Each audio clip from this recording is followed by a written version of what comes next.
more minutes to figure it out. I mean, I'm Filthy starting. fucking I'm boys. starting the stream, so. Yeah, I think it's most important to see the DM. Yeah. If you guys can see me, then that works. Can you see me?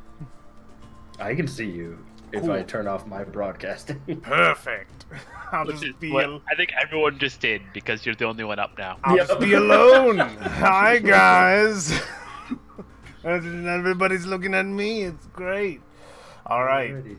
Very, very Let's start cool. streaming now. If we are prepared, my friends, if we are all ready to go, let's dive back into the Tomb of Annihilation, back into Chult, this wonderful land that we've all been a part of for just so long. Just ever so long. When will it end? When will it end? I know, right? So, our camera, our scene opens once again on that dusty tome, those pages flying open just as they have so many times before, each one filling with illustrative ink and showing us the visions of the past, exactly what happened last time we saw our glorious heroes. Our first scene for sure that would be painted upon the vellum page, I believe, would be our fight, the arena battle with Brolin versing his longtime rival, Vlad the Impaler, a tabaxi rogue in the Grand Colosseum proper, with the Prince of the Merchant Prince of Poisons, Jessamine herself, overlooking the fight, already put her favor in Vlad's corner, and that obviously showed throughout the battle as Brolin faced hardship after hardship, both the judgment of Jessamine herself and the arena and its many functions, even with the help and support of his friends in the crowd, and even with a good number of fans riled behind him, Brolin was unable to defeat his adversary, but the victory was bittersweet as Vlad had the killing blow taken from him by one of the mechanisms within the arena. Upset and angry, he did not count it as a victory and swore a rematch at a more honorable state at a distant time in the future. Brolin went on to essentially accept said defeat, but many people in his corner, including War and others rooting for him. I think War especially was pretty upset at being that you were the coach of Brolin, about the outcome of that fight. Your honor, Brolin, stayed mostly intact.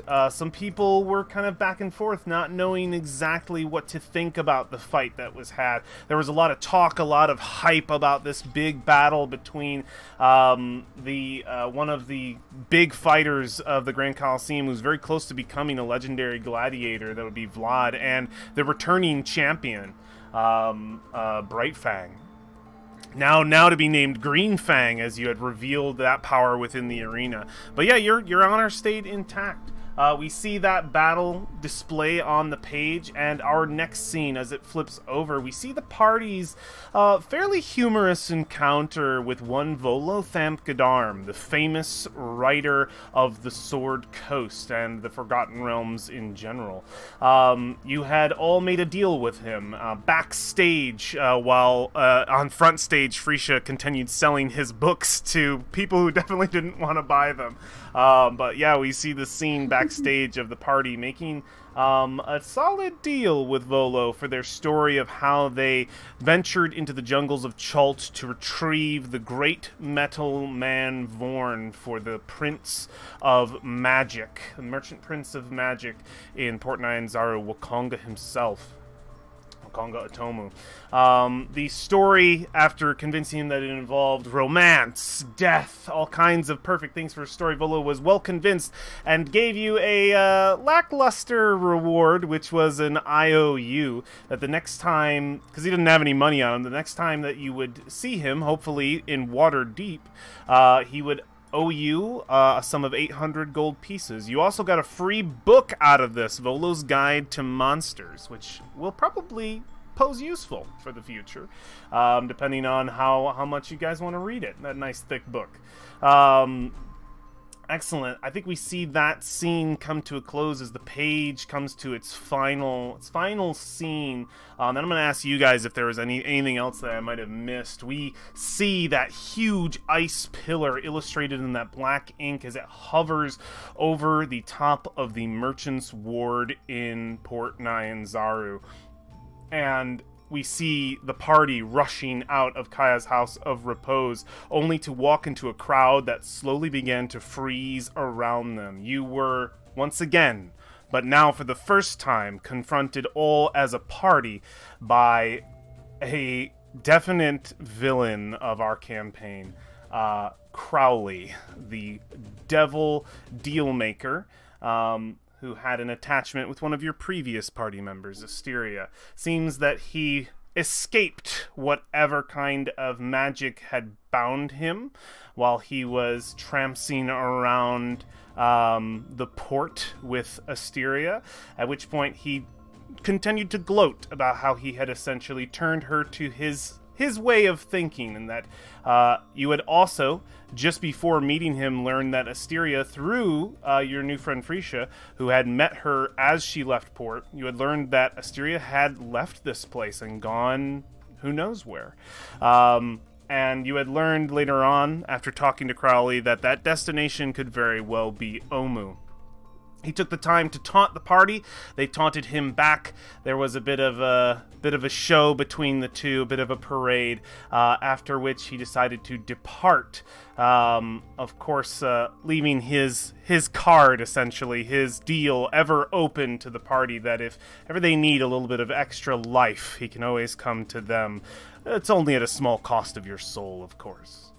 And that is where we left the party at the end of their first 10-day, their first week of downtime, and we are stepping back into Port Nyanzaru.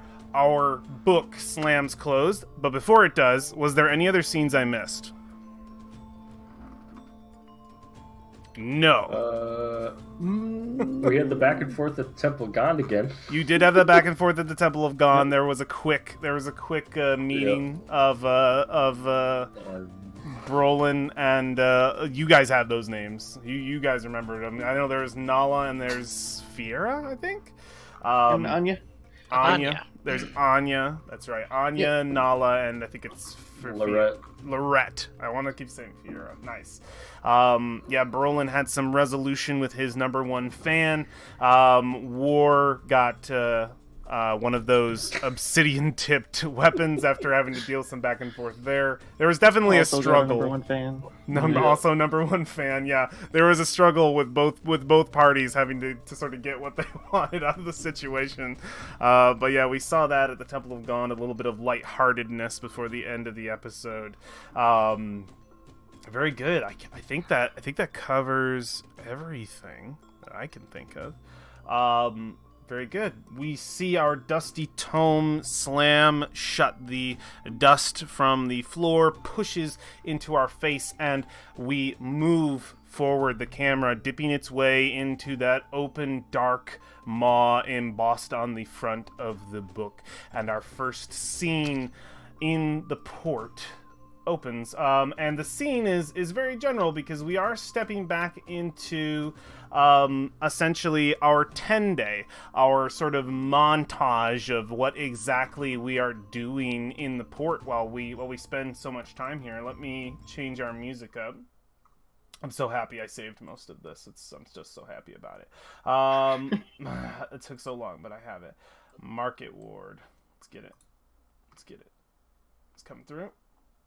No. We're happy too. My music. Is it dying? Let's see. Merchant's Ward? There we go. We'll just do that. Whatever music works in the moment that I click it is what we'll use.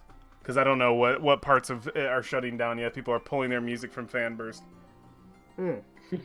So, let me get some crowd. Hopefully that works. Please work. I don't know if I can hear it. It could be happening. It's fine if it's not. Not getting any crowd. Yeah. It's all good. We're good with just this music. So we are looking over. We have a shot just sort of overlooking the entirety of the port. We see the sun blazing down upon it. It probably would spin past very quickly as we went by day after day. But we have this week ahead of us as we get sort of this central hub, this video game central hub of Port Nyanzaru, where we just see it and its points. Very much like we're looking at this map right here, but think 3D, and it's all got sun and it's really pretty and shit. So yeah, we have a 10-day ahead of us. Do we want to get any kind of scenes down first, or do we want to get the downtime, the meat out of the way? I do have a question. Yes. I do have a question. So, Crowley's ice tower. When did it exactly disappear? So it would have melted over the process of about 2 days, because his ice tower popped up probably near the end of the first 10-day, and by this time it had completely melted. The damage from that was about 30 dead servants, a couple of innocents who were just sort of going about their day on the street.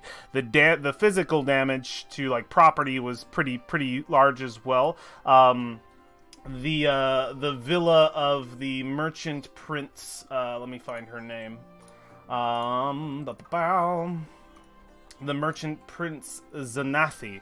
Her villa was pretty much messed up in all kinds of ways. It did not fare well after the ice spike, but that is in the process of being fixed this next 10-day.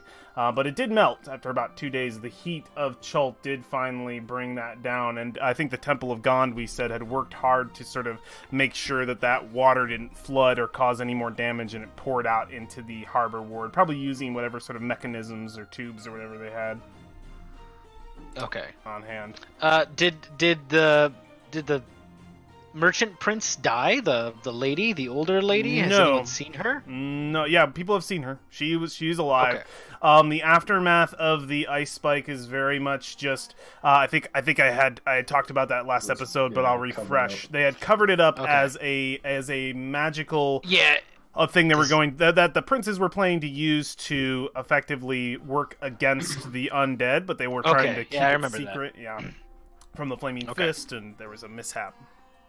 Yeah, that they had it pretty well covered up. Most people are willing to believe the more realistic thing than something so far fetched as there was a devil being kept there. Like that. That's not what people want to hear.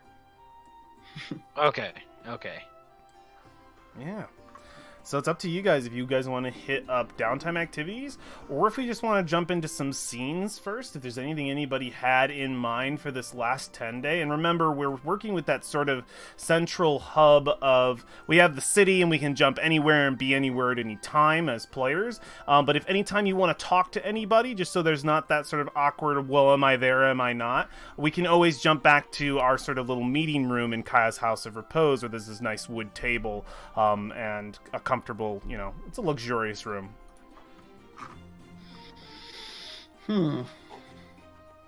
So we're starting the second 10-day? This is the beginning of the second 10-day. But if for any reason you're like, hey, whoa, back up, Ed, you just skipped past like some crazy shit that just happened, I want to go back to week number 1 and have a scene, that's fine, we can do that. Okay. Well, the second week at downtime, I think to cover my living expenses, I'm going to do some honest to God labor. You're doing labor? Excellent. Labor. That's very cool. If I could afford it, I would sit around. Yeah. I mean, we could. We could definitely do that. How's everybody feel about doing the downtime activities first, just to dip our toes in the water? Yeah, I'll do it. Cool. I don't hear any nays. Excellent. What's up? Did we? I was just gonna say I'm already tapped out for this week. I don't have. Oh yeah, Alexandria did both. Yeah, both weeks. That's right. Well, you just let me know if there's any scenes. All right. I do have one. He's got to help his waifu. Oh, I know. I do have one major encounter for you guys this week, as I do every 10-day you stay in Chult, I get one encounter. So I'll have that happen, but I'll have it happen last. I'd rather have you guys do stuff you want to do before I throw things at you. So did we offer up our gold for first week of living expenses? Yes, I did that at the end of everybody's first downtime activity. I asked for a gold amount, and we will do that at the end of this one. You did. I gave you 50 for the research, but I did not give you for my you did not. Then please throw that into the harbor ward. I would super appreciate that. I am using comfortable, so is that 2 per day? Let's see. 2 per day, I think. Let's see. I probably should have had that up. Yep, sorry. You are comfortable, so it is exceptionally poor. So, excuse me. Give me that money. How do I? Okay, I gotta right click here. I just spent some for you. What?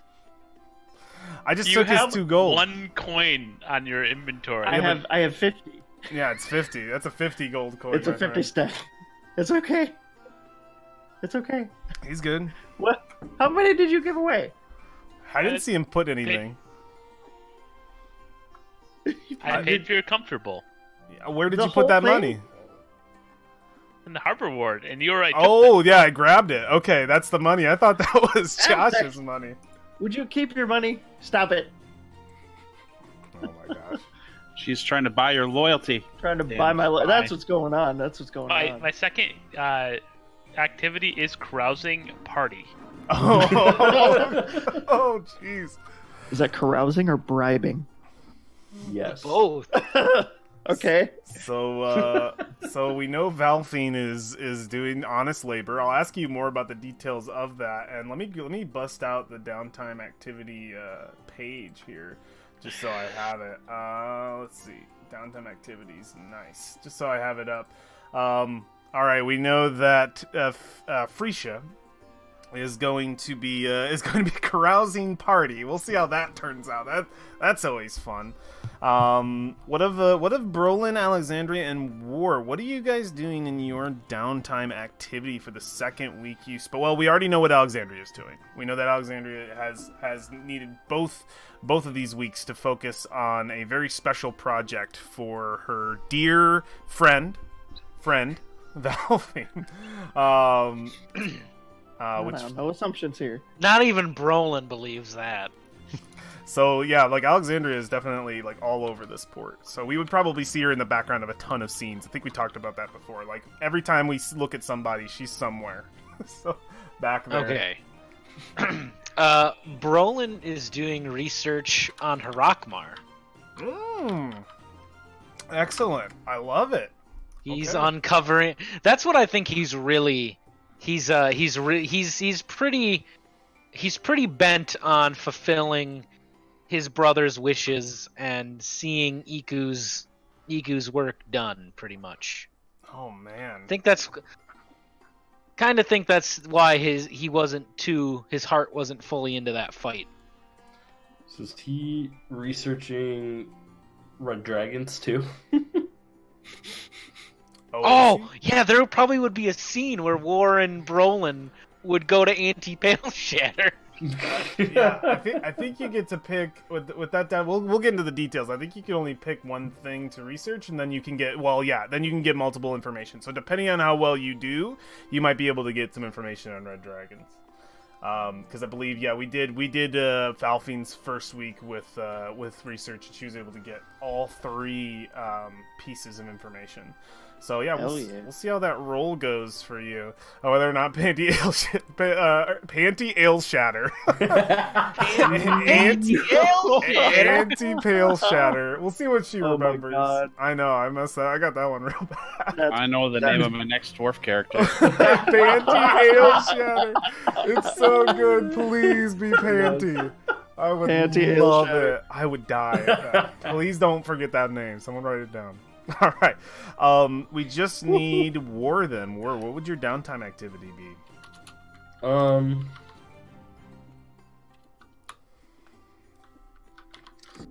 trying to decide. Need some time? Do you want me to go over in detail with a couple other people?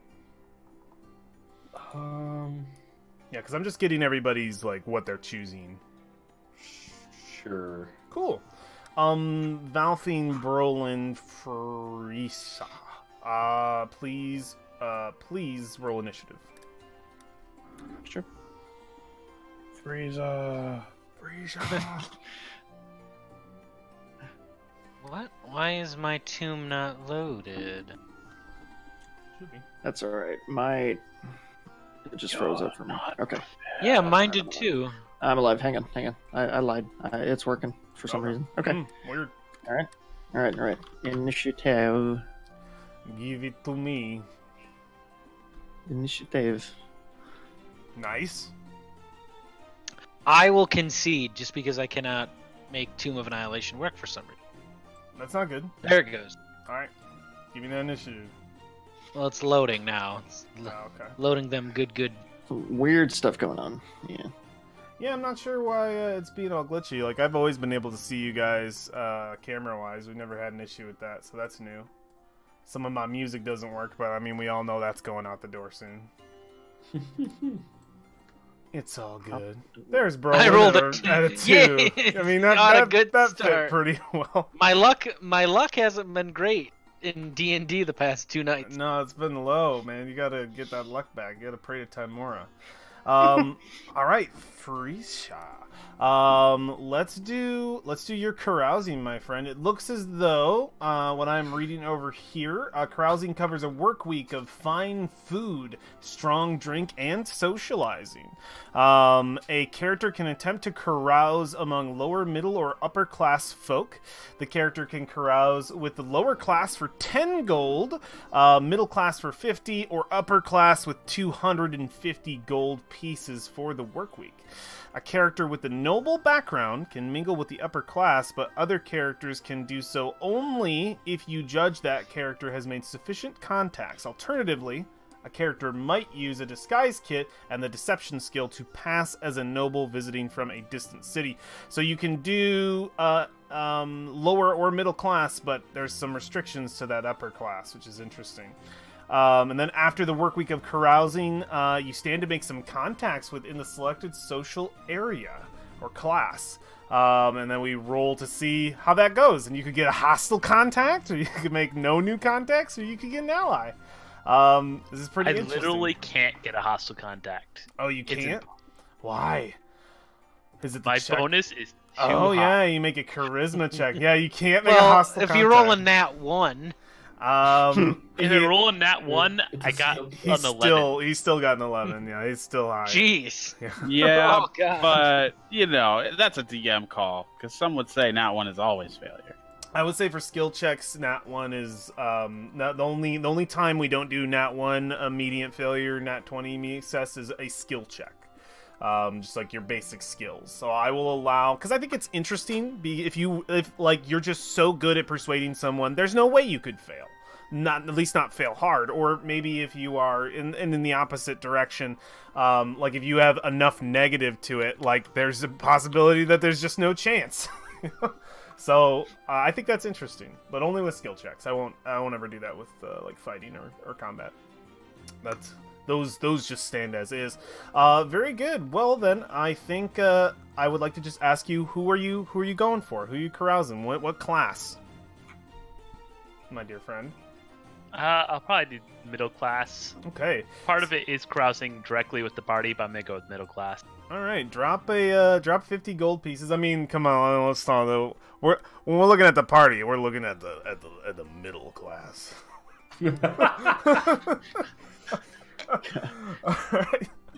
I'll grab that 50 gold pieces. Tell us what you really think, Ed. I know. So let's make that charisma persuasion check and see where we land.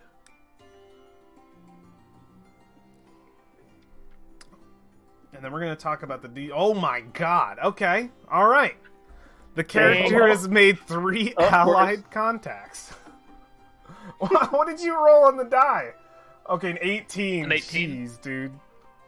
Okay, yeah, middle-class contacts include guild members, spellcasters, town officials, and other folk who frequent well-kept establishments. Once a contact has been helped or hindered, once a contact is helped or hindered a character, the character needs to carouse again to get back in the NPC's good graces. A contact provides help once, but not for life. So you get, like, some favors, basically, is what you get. And then, like, there's a whole lot of details about who I can assign, but I would also like you to roll for your complication. Let's get that out of the way. 1d100 to see if that happens. And then we'll get into the details of, like, what is happening. Bum, bum, ba, na, na, na. Okay, no complication, which is decent. So, Alex, you said you were having a party, or Frieza was having a party. What does that look like? What are the details here? Who are you trying to get in with?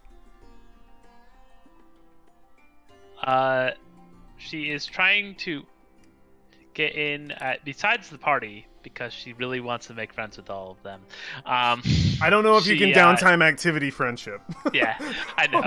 with the rest of the she's party. also going to try and befriend some merchants and some of the in at least one of the other guides.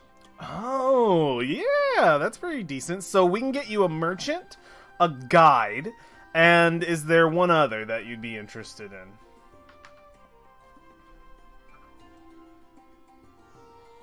You could get, like, another merchant or another guide. And a flaming fist officer.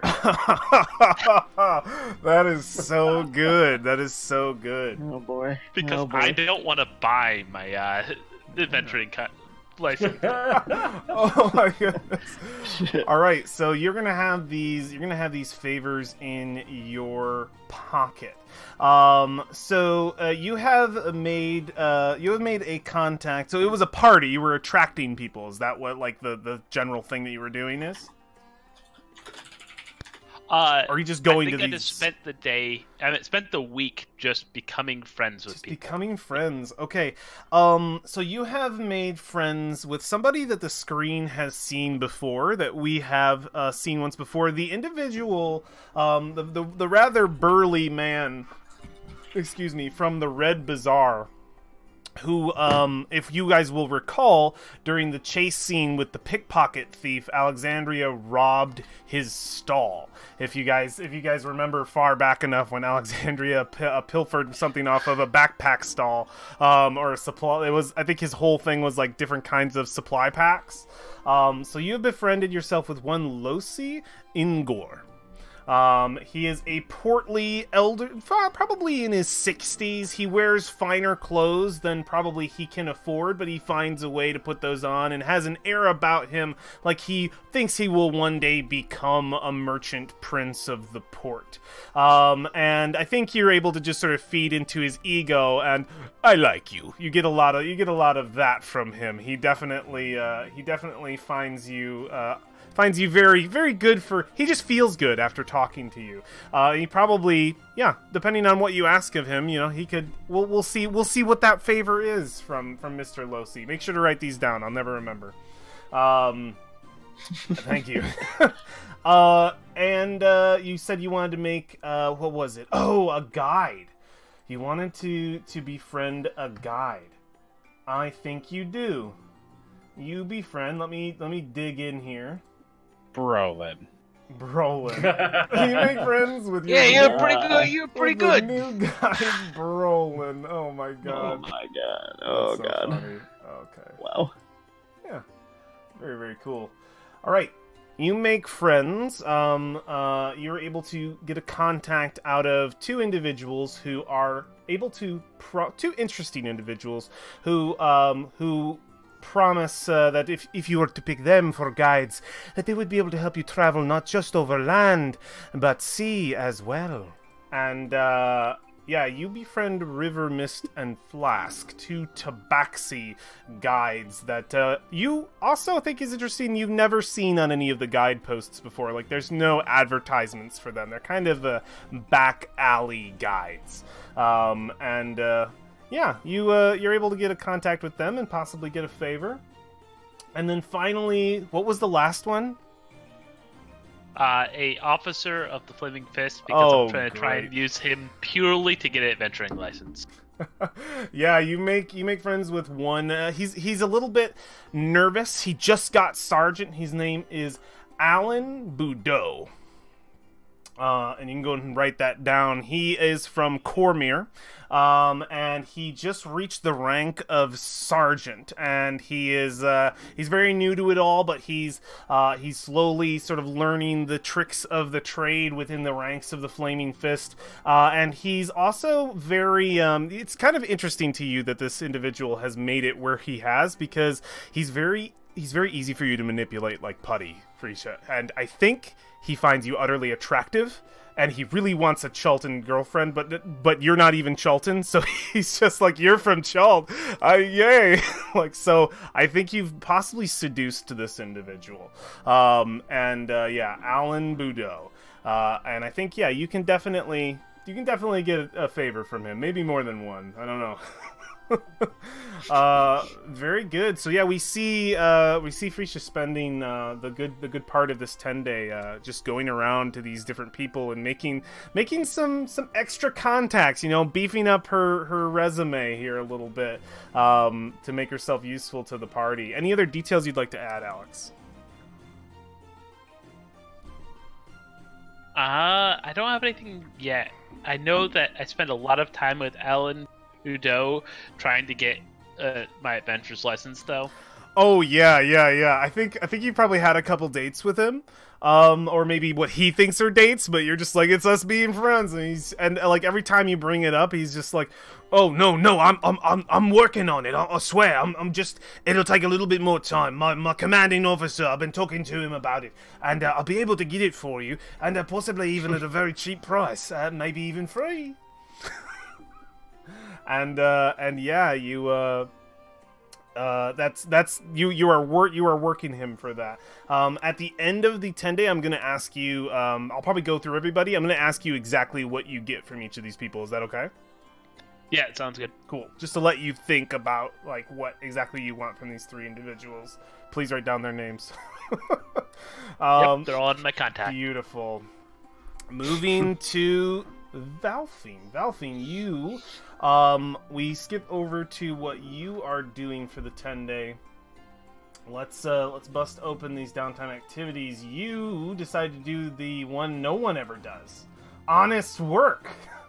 I can't believe Honest work. it. I can't believe it. You can't believe it. I know. By honest work, you mean crime? No. I mean, yeah, I was like... Hey, see, I thought about it, but last thing we need is something leaving port with us, so... Oh my gosh. Again. Again, yeah. So yes, actual work. So, when all else fails, an adventurer can turn to honest trade to earn a living. This activity represents a character's attempt to find temporary work, the quality and wages of which are difficult to predict. Performing a job requires 1 work week of effort, which you have on your hands, and to determine how much money you earn, you make an ability check. It could be strength, dexterity, intelligence, charisma, really any of the stats. It says only those 4. But any of the stats that you think, one of the main 6 stats that you think would apply, and a lot of these could possibly cover your lifestyle. Well, you might have to go down a little bit, but yeah, let's do that. But before we jump into that, because this is a really simple downtime activity, what are you doing? What is she doing? I can give you a suggestion in that the Temple of Gond is where many people go to do labor. Many crafts are done. If you're looking to do something a little less intensive in the invention sort of area, there are many other districts that can offer you jobs. Merchant, the harbor needs hard labor for sure. The public bathhouse, possibly even Fort Nyanzaru being a guard for a certain amount of time, dealing with crowd work. It's up to you, really. Since my strength is -1, we're probably going to stick to something that doesn't require brute strength. Okay, yeah.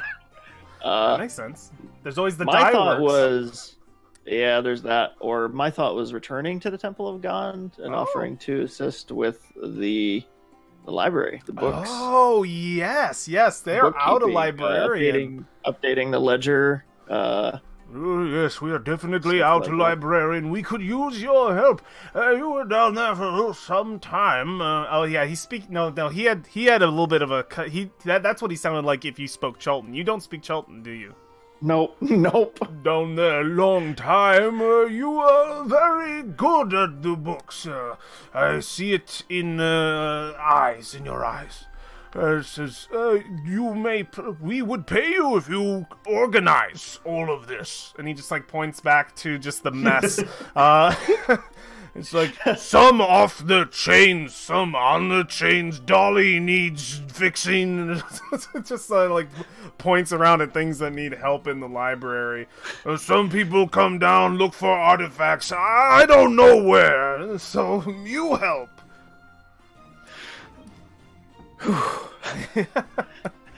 kind of glance at the pile of stone books. Okay, yeah, the stone books. There's definitely going to be a little bit of physical labor involved here, moving all this stuff around.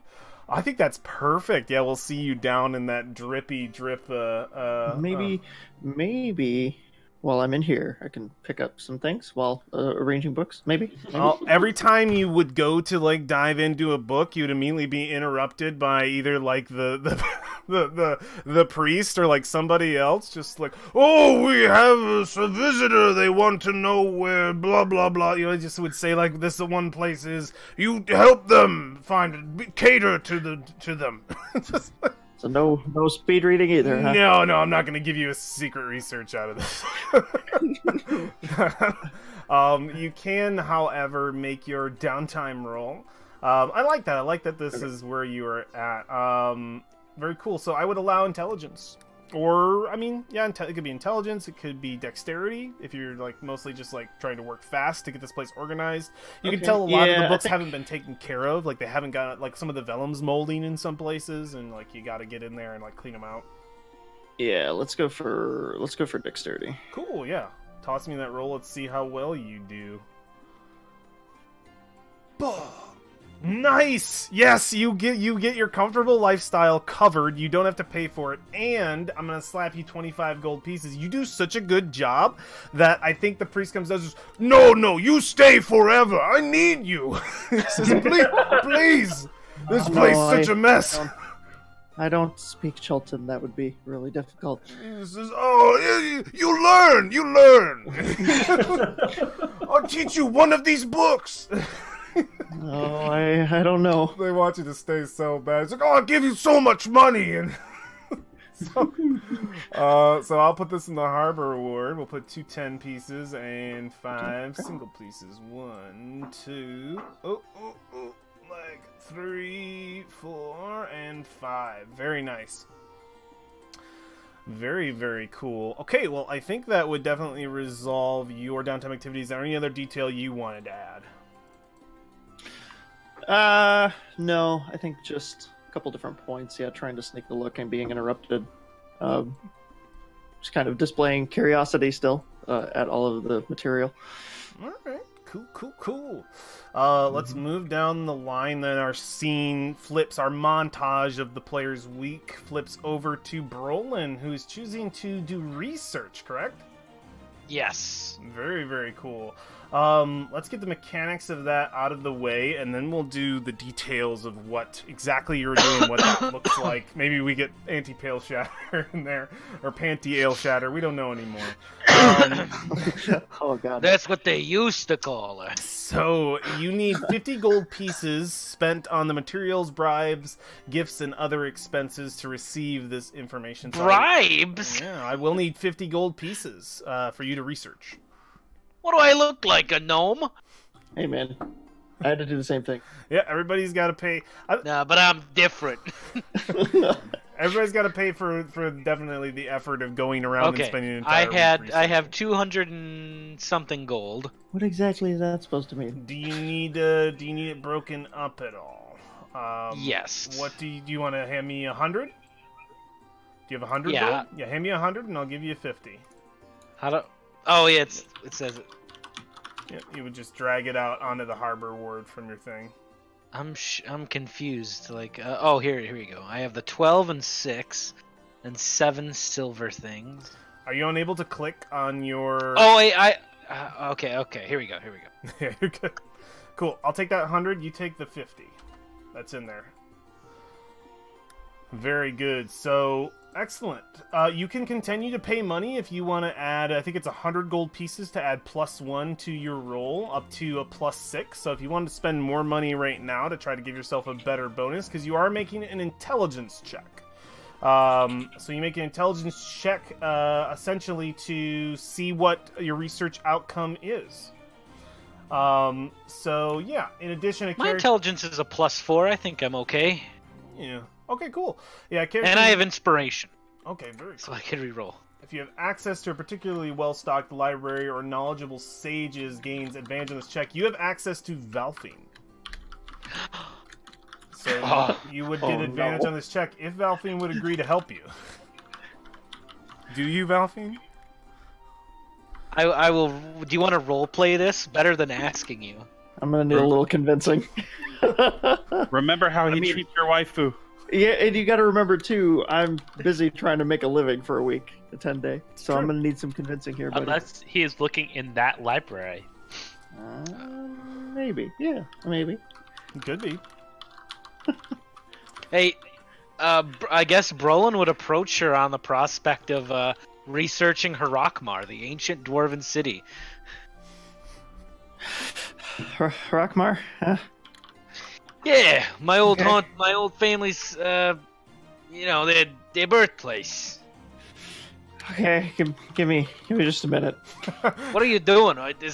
She's out of breath because these stone books are taller than she is, and she's carrying several of them at one time. I help her. You like one hand a book and like put it on the shelf. Do you want me to do more? I can do this. Oh, it must be nice. No, just that shelf over there. Over there. Right. Brolin will stack on the shelf. Yeah, we're like integrating your guys' downtime. I love it. He's got 21 strength. He's got. No, there we go. It's easy. So this little dwarf helps you with the heavy lifting. Is that enough, Valfine, to give him your aid in pointing him in the right direction? I think she would kind of like get the crick out of her back real quick, and then and kind of direct him to the shelf that would be the closest, I guess, to Harakmar books. Okay. To do with the dwarves and geography of Chult and that sort of thing, or history. Excellent. Maybe you even give him suggestions of a couple other places to hit in town that might be able to help him out. Since you have been kind of digging into library stuff lately, you might have gained that knowledge. Maybe even from this place, because the previous librarian probably put stuff in his little, like, sort of, I forget what it's called, his ledger of, like, that book's not here, but it is here kind of thing.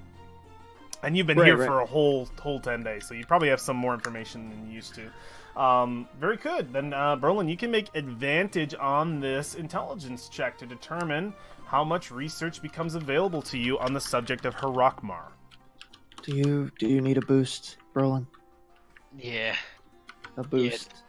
Listen, before you do this, just tell me the top shelf. Just tell me one thing. You're not gonna tell Alexandria. Tell her what? That you boosted me.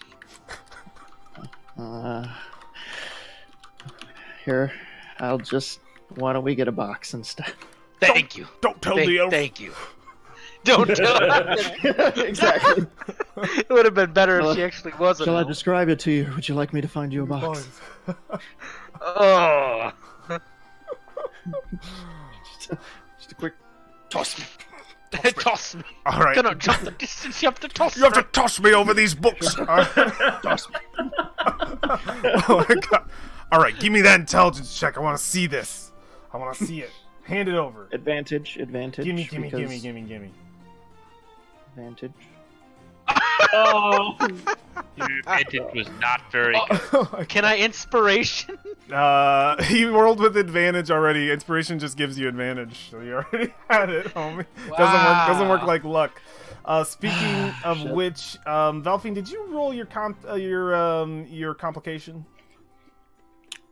No, I did Go ahead not. and roll 1d100. What was there? Even though I got a 23. This sounds like a complication. There still can be one. Yeah, this might be your complication, depending. But yeah, go ahead and roll 1d100, and then Brolin do the same. Can I make Brolin my complication? No, that's not really a complication. He is a couple steps short of a natural I beg disaster. to differ that he is not a complication. Brolin, I'm trying to sort these books, and he keeps pulling them off the shelf. Brolin, give me I'm positive that 1d100. we did get one piece with that. You want me to roll a D100? Yeah, let's see if you get a complication in your research. Oh, so my close. God, no. Oh, so close. No, you're good. You're good. I get a complication for an 8. The top one here says you accidentally damage a rare book, and that's so up Brolin's alley. So, Brolin, you don't get a complication. Nothing bad happens, but you're only able to get one piece of lore. What does that piece of lore look like? Where do you find it? It takes you the entire 10-day to even grab this one piece of information, and I'm imagining in my head, because it's very classic Brolin, that it's at the very end of an exhausting week that you finally have a strike of brilliance, and you're able to find this thing. What does that look like? Brolin is at his, what would count as his family's estate, which is probably like maybe 3 houses, where Jimmy and your family estate Boris is located right here. It's this little house right here, right next to the dye works. It looks very much like Ronald Weasley's house. It's stacked and like twisted all the way up, and it looks like tenements that have been sort of built one on top of the other, and it's kind of leaning on one side. It has supports to kind of keep it up, but those seem like they're probably not doing that well either. It's a shack. It's a big shack, and you can just sort of hear the general come from this building because of your entire family. Pretty much as a chorus at once is within. Just the same grisly sound echoing forth from... God. So, Brolin is sitting on... Brolin is exhausted. Okay. He's going to the library. He's questioned Anti-Pale Shatter. Maybe, possibly all week, and just nothing. Nothing. Bro, And I think- you're so handsome. Is that my late husband? No, Anti-Pale Shatter. You No. look just like your But- grandfather. Wait, that's my wait, it's just... I can't remember the line of succession. I like to think Boris has been trying to pester me all week, and I'm like, not now, Boris. I'm looking for stuff about Rockmar. I want you to look up the best dwarven cuisine. Okay, a lot of that information's lost, Brolin. No, it's not that. Brolin's sitting on a stump, just completely dejected, and Brolin, I need to talk to you, Brolin. And he's what, Boris? What do you possibly want from me right now? I found this book for you.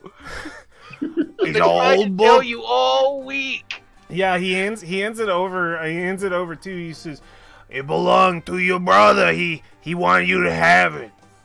Why didn't you tell me, you stupid? I lost it in a pile of things. He gave it to me years ago. Just go find Jimmy, whatever he's doing. Oh no, where's Jimmy? Jimmy, where are you, Jimmy? Jimmy is no longer an albino dwarf because he fell into a vat. You steal those dye works, Jimmy. He's a fat albino dwarf now. He fell into a vat of pudding. So you pour into this book, this ancient journal that belonged to some priest of Harakmar that definitely probably holds some information for you, though a lot of it is smeared and probably didn't do well in the care of your uncle. Or just over the years that it's traveled across the humidity of Chult. This is a book that belongs more underground. It's a dwarven novel. You don't usually see this. The paper is made out of paper formed from fungi because of your deep-dwelling race. And it hasn't done well. Many pieces are decayed fade away and have not survived, but there are mere pages left of very old history, and you're able to interpret one thing out of it. What do you interpret? What is that? What is it that you... well, I guess technically I am supposed to decide what it is as the DM, correct? I did that with knowledge, like uncovering knowledge. Yeah, that's stuff you hand out. Okay. Unless you don't want to do that because you're the DM. What are you particularly interested in? Like, you don't have to be like, I want this exact thing, but hone it down a little bit more for me. You just said Harakmar, but like, what's something? Maybe looking into like an alternative entrance into Harakmar. Oh my god. Okay. Yes. You learn of an alternative. Oh man, I have to go to the map. Yeah, this is a good piece of information. Yes. All the squares on there. It's loading. I know. You learn of an alternate way into Harakmar, a way out. You get probably a journal entry of the priest who might have been a very paranoid individual. Speaking of Harakmar and its defenses, the other dwarves think that it is impenetrable. A perfect fortress and a perfect symbol of Moradin, an impenetrable fortress.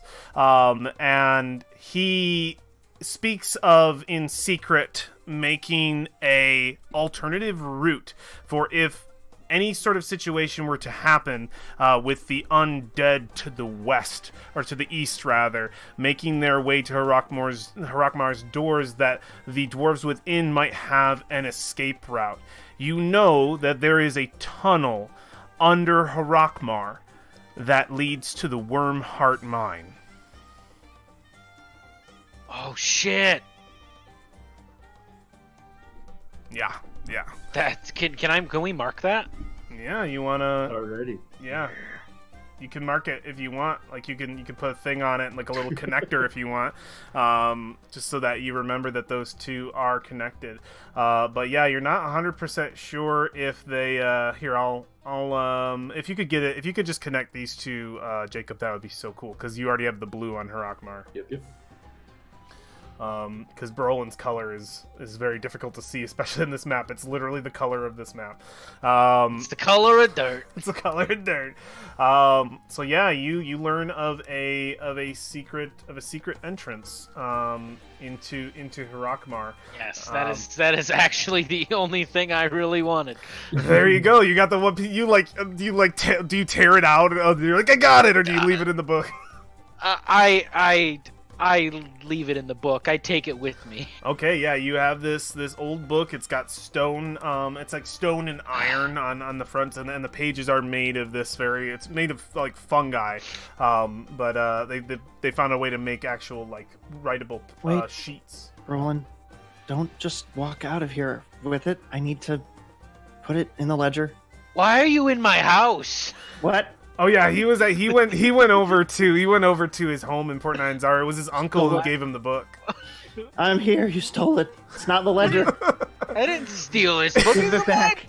No! Yeah, like Brolin comes down to the library to share the information, and you're just like, give it to me. I have to put it back on the shelf. Book shelf goes. No, you're just so trapped. She's got that crazy look in her eye. It's like, you got this conviction. God, you gotta be pretty determined if you come to my house. Damn. No, I was imagining like you coming to Valfine after for that scene. Valfine, I found what I was looking for. Good. What were you looking for? Here, look, another entrance into Harakmar. It's a hidden entrance. It's written in Chultan. It is. It's written in Dwarvish, actually. Oh, is it Dwarvish? Oh, but your eyes are so fuzzy from how many pages you've had to look at over the last few days to try to clean. Like you can't focus. Why don't you give me a summary later? All right. Are you okay? Do you need to go lay down? Yeah, I'm fine. We have more book right. for you. Look, boom, boom.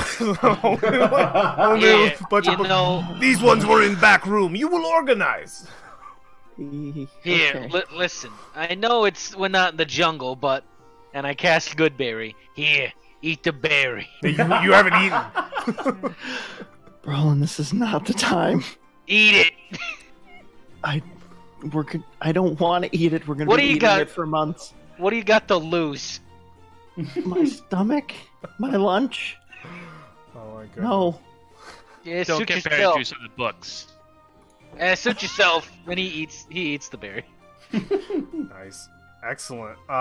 We would then see, I think, the story take another shift as it steps away from our characters, Brolin and Valfine, and pours down onto you, War. The last one on my list for downtime activity. Have you come to a conclusion as to what you want to do this week? Yeah, he's gonna do pit fighting again. Oh, here comes the pit fighting. Gotta get that cash, that gold. So good. All right, yeah, we see you underneath the Grand Coliseum, probably still frustrated, I imagine. I won't put these emotions inside of you, but if you like them, take them. But still mad about the outcome of that fight. Just like, no, I'm gonna fight down here and get my rage out. I can prove to these people that that a true, just regular pit fight is all it really needs to be, and it can be just as exciting. But we'll see how that goes for you. Let's see this fighting here. Let me go over to my... Where's my pit fighting? QRST? No. LMNOP? Where's my pit? There it is. Very, very cool. So I need to roll this wonderful roll for all my DCs. I love this one. It's the one I have to do the most work on. Because I have to actually roll 2d10 plus 5. Let's copy paste. That sucker. There's your first DC, second, and third. Dang. Oof. So your first can be a strength athletics check, or you could can do it, buddy. You could replace it with a weapon attack. I believe you can only do that once. Right. Athletics. It's gonna be. Come on, War. Oh shit. Oh, War. What does this look like? You step into You the have your ring. inspiration. You do, but it's up to you. I might as well. Okay, yeah. Let's get another athletics check in there. You Over trip to on the that way one. in. Ah. There we go. There we There we go. go. There we go. Redo. What's this? Redo. What's this first fight look like, War? Coming back into the arena after watching Brolin fail. Well, basically get shafted. I'm gonna make this inspiration canon. Okay. Yeah. And essentially, it'll be one of those fights where he is distracted and his like he was so mad about the fight thing that maybe this is like not even the next day, it's like the same day as the arena fighters thing. Oh, perfect. And he goes in and he's like distracted, and so he's fighting poorly. He gets knocked back to the point, and then he like eventually gets to the point where thinking about that it enrages him to the point that he just goes all out and just like boom, boom, boom, boom. So he just bashing the guy from down. nothing to winning the fight really quick turnaround. Yeah, the willpower of the turtle is quite strong. Excellent. Let's move on to our second fight of the 10-day. This will be an acrobatics check or weapon. Yeah, I think I did. Hit this one hard, buddy. Yep.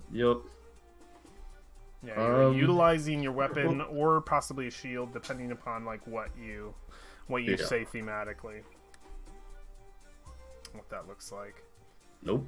Oh, jeez. No, man. 24. Unfortunate. So You're unable to overcome this challenge as you're probably depending on your weapon in one way or another. What does this fight look like? So I did it. If it's like a fight that's actually with weapons, I did it with the greatsword intentionally because this is the one where he's gonna try out Anya's greatsword, and right. he doesn't know what the hell he's doing with the two-handed weapon. No. So, like, he probably holds his own a little bit, but doesn't like end up. he's not used to it. It gets so he's caught in the not- cage a couple times. You're not used to the Yeah. length that it goes. You're Yeah. used to a shorter weapon that's closer to you. Your enemies being closer. You're not able to get the swings in as well because you're just used to being so up in the face of your opponent. And the greatsword offers you a little bit more distance with that. It's a different kind of weapon style. So yeah, I like that. I like that illustrated that you're just sort of feeling out this weapon. You're unable to win. You are knocked out.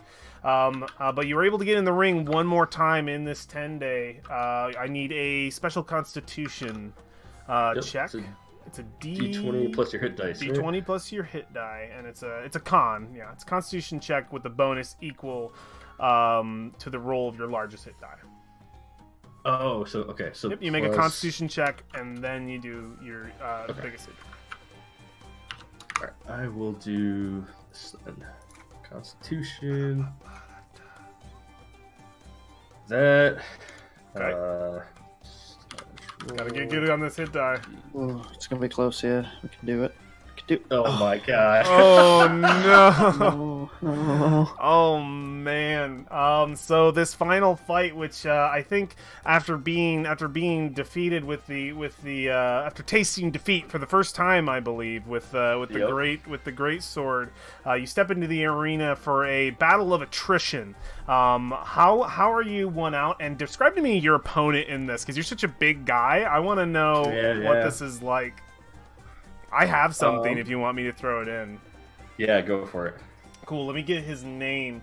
You see somebody you spotted before in the Thundering Lizard, someone who is a prominent, an individual you guys didn't get a chance to really interact with. Let me find my notes here.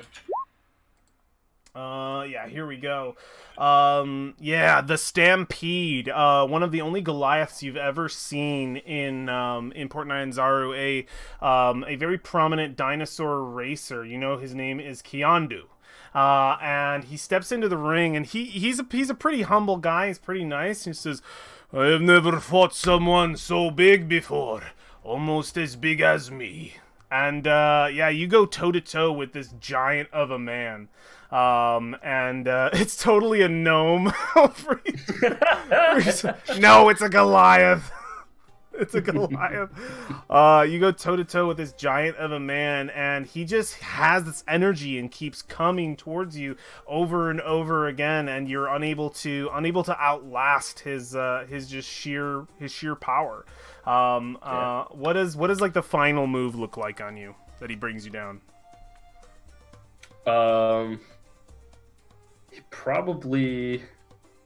He like fakes war out and then does like a rising uppercut that kind of like slides along the shell, Oh yeah, the jaw, and Yeah. knocks him backwards. boom into the ground, and you're on your back, which is like the worst position for you to be. Yeah. And then everybody starts cheering. There's a couple people laughing, and as they laugh, I think we see the Stampede like punch into a post near the cage wall, and it shakes, and everybody who was laughing just like, oh, stops. It says, "He fought honorably. Do not laugh at a warrior." And he puts a hand down to you and picks you up. "Good fight. Perhaps I will see you in the races, if you ever wish to fight me in my own arena." Perhaps. Excellent. And we would see the conclusion of your downtime war. Make a complication roll for me. 1d100. Very nice. You're good. You're super good. Yeah. Very, very cool. Alexandria, we haven't picked on you because this week you have already decided exactly what it is you are doing in the port. You are constantly focused on finding the crafty materials you need to create this magical item for your dear friend Valfine. Did you have any details you wanted to add to possibly you completed the first week, this second week? Is there anything that happens? You're coming down to like the last pieces of needing to be able to craft this magical item. Is there anything of significance that happens for you during your downtime of this week that you could think of? The only real significance for her, which she would keep to herself, is that she starts to have really vivid nightmares. Oh, snap. Okay. But she can't quite make sense of them, and she doesn't know how to talk about them, and she doesn't really want to. So can we get the detail of one of those? I think I'm gonna save that for a little bit. Oh, she's got them, and she doesn't know why she has them. Creepy music. Dang, I had this creepy music ready. Yeah, I think at the very least we just see you waking up in a cold sweat. Your work becoming something that maybe just to make this magical item, it's quite intensive for you, going from having to be out in the jungle, splitting from the party, dealing with the Were-Tiger tribe on your own, coming back to Chult, meeting them again, and then being thrust into this very inquisitive, I think that's the right word, not inquisitive, it's very like book ready, very sciencey, very like closed in an office kind of situation, constantly like indoors looking for things. I mean, you're moving around, but it's very much the focus of the week. So we definitely see like whatever sort of room you're in. Does Alexandria keep it quite clean, or is it a mess with all she's been doing to gather the resources for this magical item? The room itself is really well organized and clean, but her workspace isn't, because she's been so feverishly slaving over it. Yeah, absolutely. And yeah, you're not sure what to attribute the dreams to. It could be a lack of sleep. It could be a lack of food or water. Perhaps overworking yourself to get this item be able to create it with your own two hands. It's a labor of love, but it can be quite intense. She's particularly terrified about it because the way she gets most of her spells is through her dreams. So she will wake up in a moment of inspiration and the runes will just fly out of her dreamscape and allow her to record them in her book. So she puts a lot of there's a lot of weight to what her dreams tell her, and she respects them and trusts them. And when she keeps having these dreams about her dying, it's like really, really concerning. Oh man! So she's been burying herself in this work so that she doesn't have to think about it. How detailed is this, and can we make it a one-on-one with you and me? Because I have not gotten a one-on-one with Alexandria yet. Yeah, sure, we can do that. I want you to talk to me about what this stream is about, because I'm already really excited about getting into that. If you want to expose some stuff about it in this episode or later on, I'm totally cool with that. But if there's enough detail in it, this could be really cool. Sure. I would be really interested in that, because I think just you, and then I haven't had one with Friesa yet either. We have to schedule that as well for downtime activity, or not downtime activities, fucking one-on-ones. Very, very cool. Okay, yeah, so we would see Alexandria wake up in a cold sweat a couple of nights, worried, tired, worn out for sure with the work of the week. And I think that puts us at our conclusion of all of the downtime activities of the party, other than... I need 50 gold. You need 50 gold pieces. Thank you. Let me just clear this off. Remove all turns. Yes, clear. War's like, you give me a DC of 24, give me my damn money. Bro, give me my money. Where's my money? I also need to pay for my... Oh, yeah. Yeah. If you haven't already, I do need your money for the week. Kyle, I won't need that from you. You gave me all of your money for the 2. Here's your 50 gold in the Harbor Ward. So for those who... I won't need it from Valfine, but I will need it from just Brolin and War, because Friesa has it covered with the Bard stuff. So Brolin, I will need your... Let's see. I can't see. What's your lifestyle? I can't open your cards for whatever reason. I think it's modest. Okay, it's modest. Which one is modest? How much gold does it have in the corner? 1? Yes, 1. Cool. I need 10 gold pieces from Brolin, which I know you definitely should have. If you give me... You have at least I see a bunch of gold pieces there. Do you have any 10s? No. What do you have? 50s? Yeah. Drop a 50, and I'll put 4 10s out here. For you. Okay, here's 4 10s, and then hand me a 50. I did. It's right here. On the Hall of Gold. Oh, you threw it in the Hall of Gold. Of course you did, because it's made of gold. Cool. So you're all able to cover your lifestyle expenses. The only thing I can think left over, Frisha, do you have an idea of what those favors are, or do you want to pocket them until like maybe you guys are leaving port, or like do you want to save them for another time, or do you want to use any right now? I'm going to. Are we going to leave the port via land or water? We haven't decided that yet. I don't think. Do we want a scene? Is that our first? So yeah, right now we're in sort of the area of scenes of this week, of this 10-day, whether or not the party is meeting together to talk about the expedition, if you guys are doing dinosaur racing or anything else of note. Do we want to get the expedition talk out of the way? It's a big talk. It is a big talk. Do we know? You know what? We should just bite the bullet. Let's bite the bullet.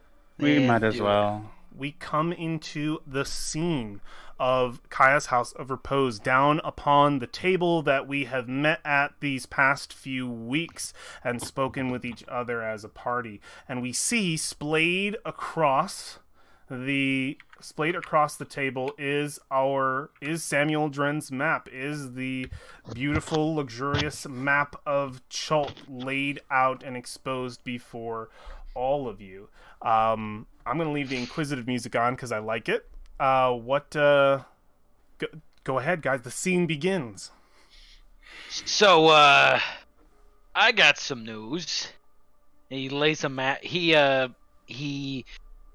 Brolin delicately puts a small mark on the map, connecting Harakmar with the mines. That's nowhere near Omu. No, but I figure we need more supplies and powerful artifacts. Figure why not Harakmar? It's on the way if we take a boat.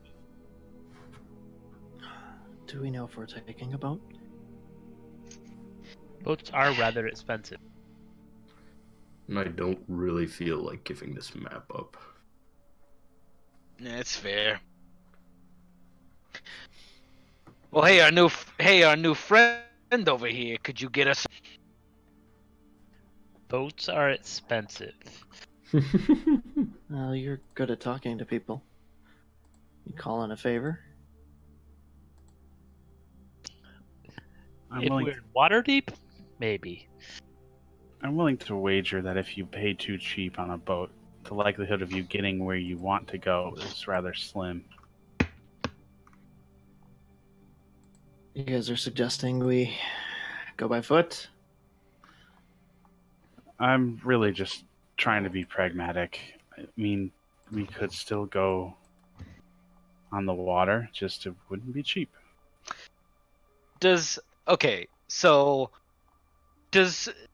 Alexandria look a little haggard? Is she letting this nightmare get to her? Because she does not concede to Brolin. No, she doesn't. Oh my god. If the point were to be brought up, she would argue that normally Brolin doesn't speak sense. So Oh yeah. She's like, you okay? You usually fight tooth and nail at anything I say. well, I would like to express that although I'm taking your side on the boat issue, I am not taking any side on the fact that we should head here in the first place. Our objective is to go to Omu, and also to kill Nanny Poo Poo, or at least deal with that. And Brolin, I don't have the patience for you right now. Yes, the name is hilarious. It's been please focus. God. Nothing's bothering you if you treat me this way. Well, like I normally do? It's pretty normal from what I've seen. That's fair. Yeah, It might just be a bit of a culture shock because I haven't had to be around you for 2 weeks. Anyway, as he wipes back a tear. Oh, still crying about that whole arena nonsense? No. That was bullshit, by the way. I never really got to talk to you about it. I lost fair and square. I don't- almost spent my downtime activity spouting a rumor that he cheated. You know, I heard a rumor that that they cheated, and I was there. I'm pretty sure they did. I don't know. Though you did look like a porcupine by the end of it, so that was fun. Poison darts and crossbow bolts. Anyway, I don't know if we're taking a boat. We could go to the Wormheart Mine, go into Harakmar, see what's up. Maybe get something in there on the way. Does anyone know how much a boat actually costs? Probably. Probably. People, I mean, I live here. People have lived. I think Frisha and Frisha Roland especially, would both probably know. Make history checks for me, you guys. It's easy. It's not a hard DC. Let's just see if you even cared enough to look up the price.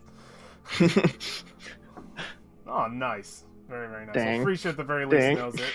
Brolin, not so much. It was a 10. Damn. Frisha, you could bring to the table the price of a boat. You know it. There's no reason for me to whisper it to you, because you would probably expose it to the party quite quickly. You know that it is anywhere between 10 gold or 10 to 20 gold pieces a day for travel on a boat. 10 being, I would say actually it's more like 5 to 10 gold pieces a day. 10 being more in the high range, 5 being more in the low. 5 being probably like you get to be on like not a stowaway, but on like a merchant ship that's going to destination. 10 gold being more like I want to go to this place, take me there. 10 gold per person? No, just per day. Just per day trip. How long would it feasibly take us to get to the Wormheart Mine with a boat? Let me confirm that. You guys can find that out. With how far a boat can go, you would also have to. Well, I would say that Frisha's check could probably tell you it's anywhere between like 7 to 10 hexes, I believe, is the amount, depending on the boat that you get Per day? per day. 7 to 10 per... Oh, boy. Well, I'm trying to see how much, because since Brolin is suggesting this, he would definitely throw a lot of the money he made from the pit fight to. Oh. Can you do that in multiples of 7? No, but it'll tell me afterwards how much the total is. 74, 80, 88-ish. I have to confirm the distance actually here. Oh, is that total? Okay, so it would be like around 70 gold. Bro, And we go, what, 10 a day? So, I mean, it would be, Whoa, it would be almost a 10-day total. wait a minute. Why is Alexandria in the Sarnak Mountains? Yeah, actually, I was gonna bring that up. If you guys could come pick me up while you're on it. Is that why we're measuring? 240 miles per day. 200 per... Is a very fast boat. 180 would be on the slow range. So we'd still get there within a 10-day if we went with the cheapest option. Yeah, Brolin chimes in Under that he ideal would conditions. And that's just there. Barring the... But there's also days we spend in the jungle and days back. Yes. Brolin does point out that since Harakmar is kind of his thing, and he's suggesting the boat, he will pay around 70 gold to get us to Harakmar. How would we get back? Well, we would walk back. Uncharted territory down there. We don't know how overrun it is by the undead at this point. Oh, come on, Valfine. She's gonna put a hand on your shoulder and say, it was uncharted all the way there and back. Do you caress her shoulder? Do you caress her shoulder? Why would I caress her shoulder? I'd touch it. We already know there's undead here. Anyway, we were west of the River Soshin Star. that was less likely to have undead, but we don't know exactly how far that goes. We can That's know fair. about any of the names on the map, right? The names, the Just individual a little names? bit. I can give Yeah, you some small amount. Yeah, but without a research or not like without a history check, you might not learn. Yeah, know just too like much. the small amount, like Yeah, you can get like is, a basic. We know The- that before we made this it to place? Orlunga, Shluku, is that a place that with people in it? Shluku. Interesting. Was that not a pirate place? Were we not talking about that at Yeah. one point? I think That's we where were. we'd I be think docking. I was thinking this was a pirate place. Oh, Jahakabe. Yeah, Jahakabe. That was the pirate thing. This one has a dot. Because we were talking about sailing to Jahakabe to hit Orlunga as fast as possible. We decided against it because we didn't want to get robbed. As are many Oh, yeah. dots on this map, the most I can tell you about Shluku is it is a abandoned village. Great.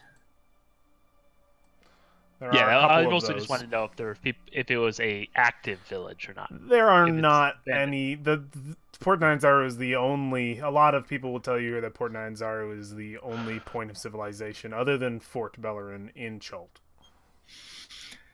I'm just saying that we know that the undead had already made it to Camp Vengeance by the time we reached Orlunga. It's going to be a rough trip home. We should express some caution.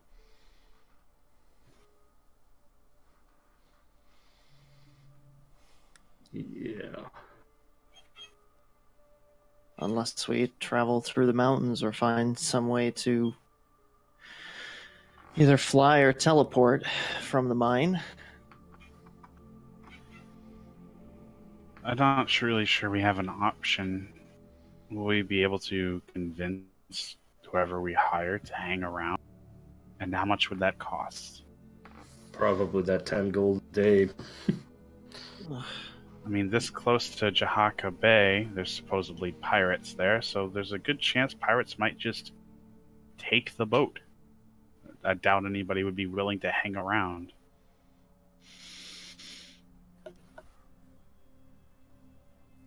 That's true.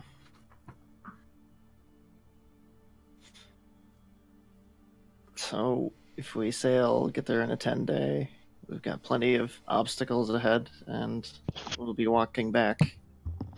Pretty good chance. Unless someone can magically build an airship. And I don't think Tensor's floating disc goes that far.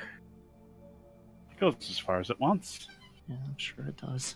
But will Just it fit for me, 5 though. people? You just have to hold on really tight. I'm not looking forward to that.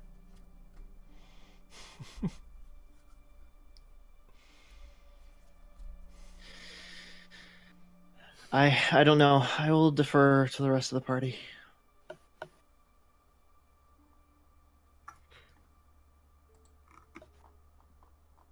If we are going by sea and we're going around that area, there are a few places that I would like to check out. Where would you like to stop? All of these islands. Just points his turtle finger Yeah. down at all the bottom. Why are we Oh. exploring these islands? I suspect that my home is on one of them. Is this not something that could wait till after we deal with this world-disturbing curse? It could. Or at least until we reach Omu and find out exactly what's going on. Potentially.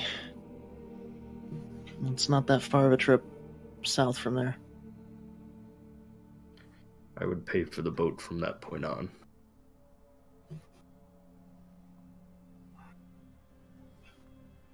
And this is, what, after we go through the mine?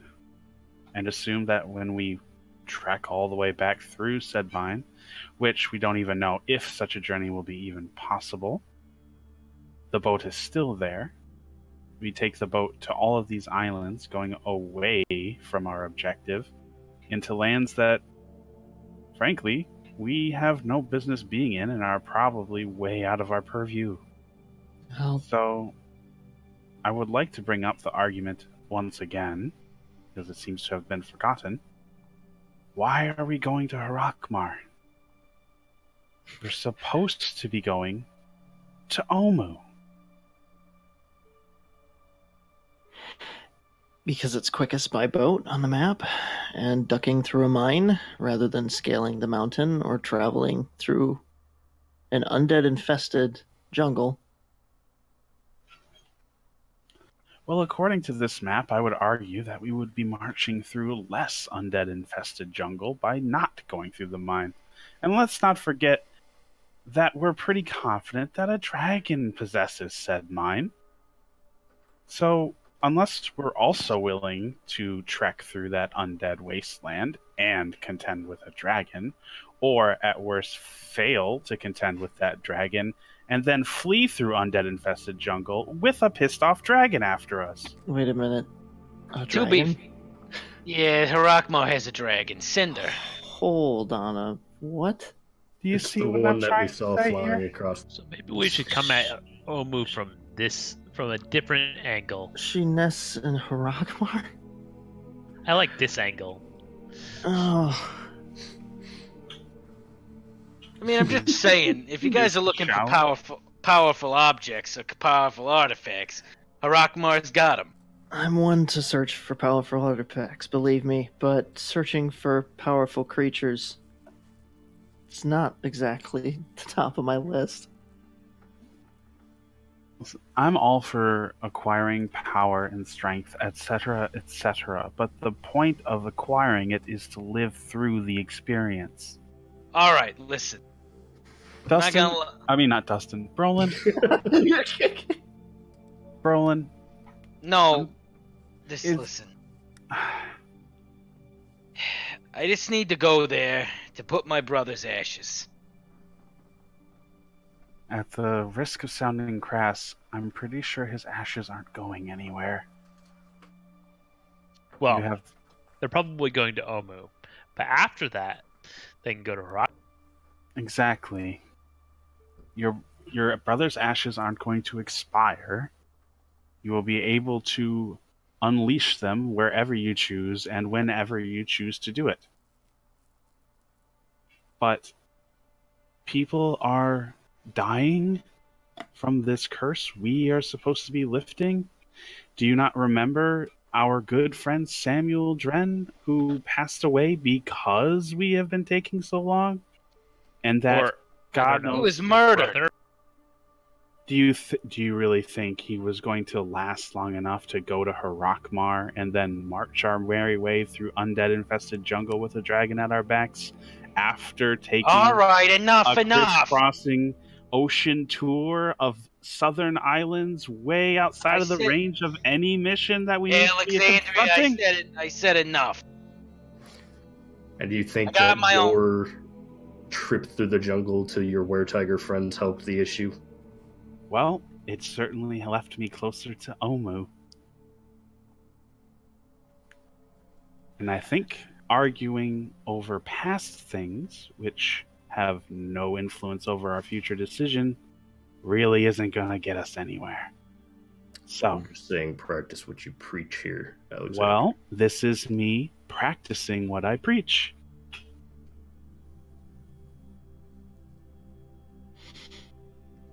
Rija is rethinking joining this party. Oh, God. Listen, we don't have to be in Harak. We don't have to stay in Harakmar. What I'm telling you is that that's a almost as long of a trek as it was to Oralunga, even longer.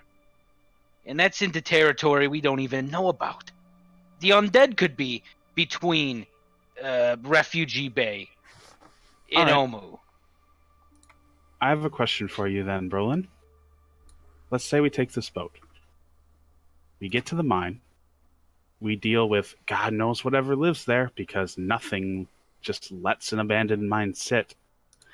We sneak all the way through to Harakma, and you get to toss your brother's ashes down a mine shaft. Job well done. Are you perfectly willing to then sneak out of Harakmar, having never touched a damn thing, and go to Omu like we're supposed to? Or Hey, will you bud. insist while we're there on finding some magical dwarven hammer that got your entire family line annihilated? Oh, Brolin just stares at you.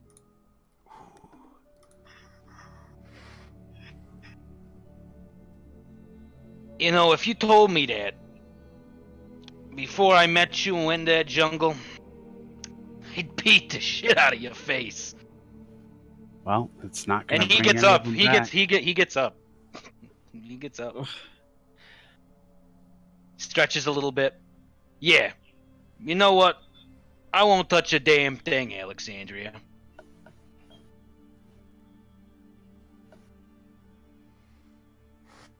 I All right. won't touch a damn thing. Then I say we go to Harakmar, as it's the closest destination to Omo. And then we can resolve war's request after we reach Omu. I mean, if War needs our help to go on a sightseeing tour, It's going to be difficult if he travels alone. I'll go with you, War. Thanks. I mean, aren't Anything? these... Any great insights you want to put into here anymore, Alexandria? Anything else? Infighting is not going to get us to Omu any faster. No, it's not very productive, Brolin. Oh,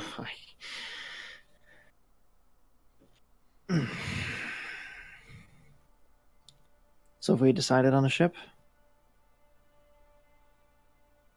I mean, I haven't looked at a ship, but yeah, I'll put it there. I'll look for some people.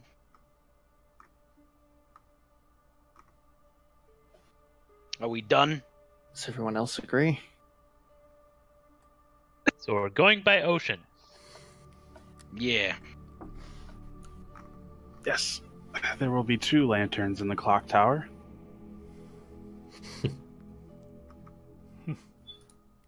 I don't even get that reference, but I'm assuming it was something like something asshole-ish. Anyway, I'm gone. Go fuck off with one of your were-tigers. I don't give a crap. Oh man, yeah, we see Brolin leave the room. So we didn't address who was going to be acquiring the boat. Oh, there's a reason why I asked for this first. I was going to talk to some of my friends that I just made friends with this week to help me find a boat that won't kill us. That's probably going to be pretty good to have. That's A boat that won't kill us would be preferable. I hope that goes without saying. yes. I would prefer not to hire well, I don't want a Treasure Island scenario. So, if we can get I a read that trustable once. crew, it's an excellent book. It's great. Lots of good advice there for what we're trying to do. Never trust the cook. Okay. Anyways, Frisha, you're going to handle the boat. That's wonderful. Brolin said he's going to front at least 70 gold of the cost. I don't know how much it's going to be, but Is after I there- buy supplies, I will offer what gold I have left. Is there anything we need to help you with, Frisha, for acquiring this boat? I think I should be pretty good on that. I've made some friends this week, including him. Can't make him go away now. Who's him? Him? Alan. Oh, The guy watching through the window, waiting for the flower. Waiting for John us to Yet. sleep so we can slit our throats. my love. Oh my god. That would be great if he was right there. You're on the second floor. That'd be quite the feat. This guy's up on the second floor. Window. He's on a ladder. He's on a ladder. He Please! can run one. Come, He's hanging upside down. don't ignore me. He had very angry glowers on his face because there were other men in the room, but like the dwarf left. So now it's just mostly women, and he feels a lot better. Oh, yeah, there you go. And a turtle. We should probably find Brolin while Frisha's doing her thing. Indeed. Leaving this conversation, War is going to look back and say, if we can't handle what's in Harakmar, how in the hell are we going to handle what's in Omu? I have a feeling we may not come back from this. So get all your affairs in order. I'll try to do mine. Nice. We see War step out of the map chamber. The only three. We see Frisha, Valfine, and Alexandria still in the room. Do you guys break? Well, Frisha will break to go talk to her friend.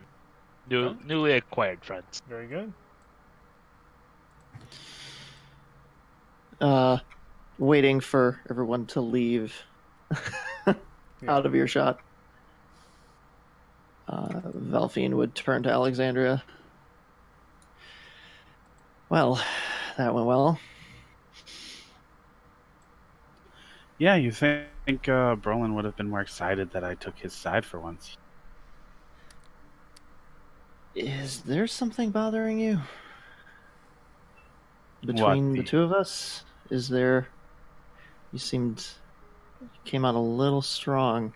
A little stronger than usual. Oh. Sorry. I suppose my filters aren't quite so well entrenched right now.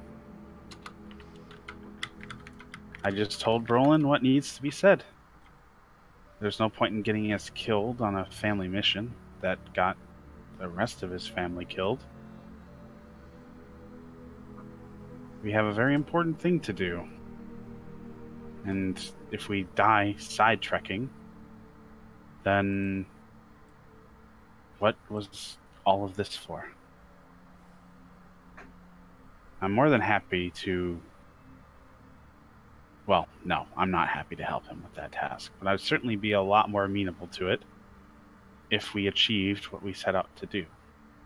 Because I feel like everybody is kind of forgetting that a lot of people are dying right now. And if we just do all of these pointless tasks that could easily be done after we solve the death curse, then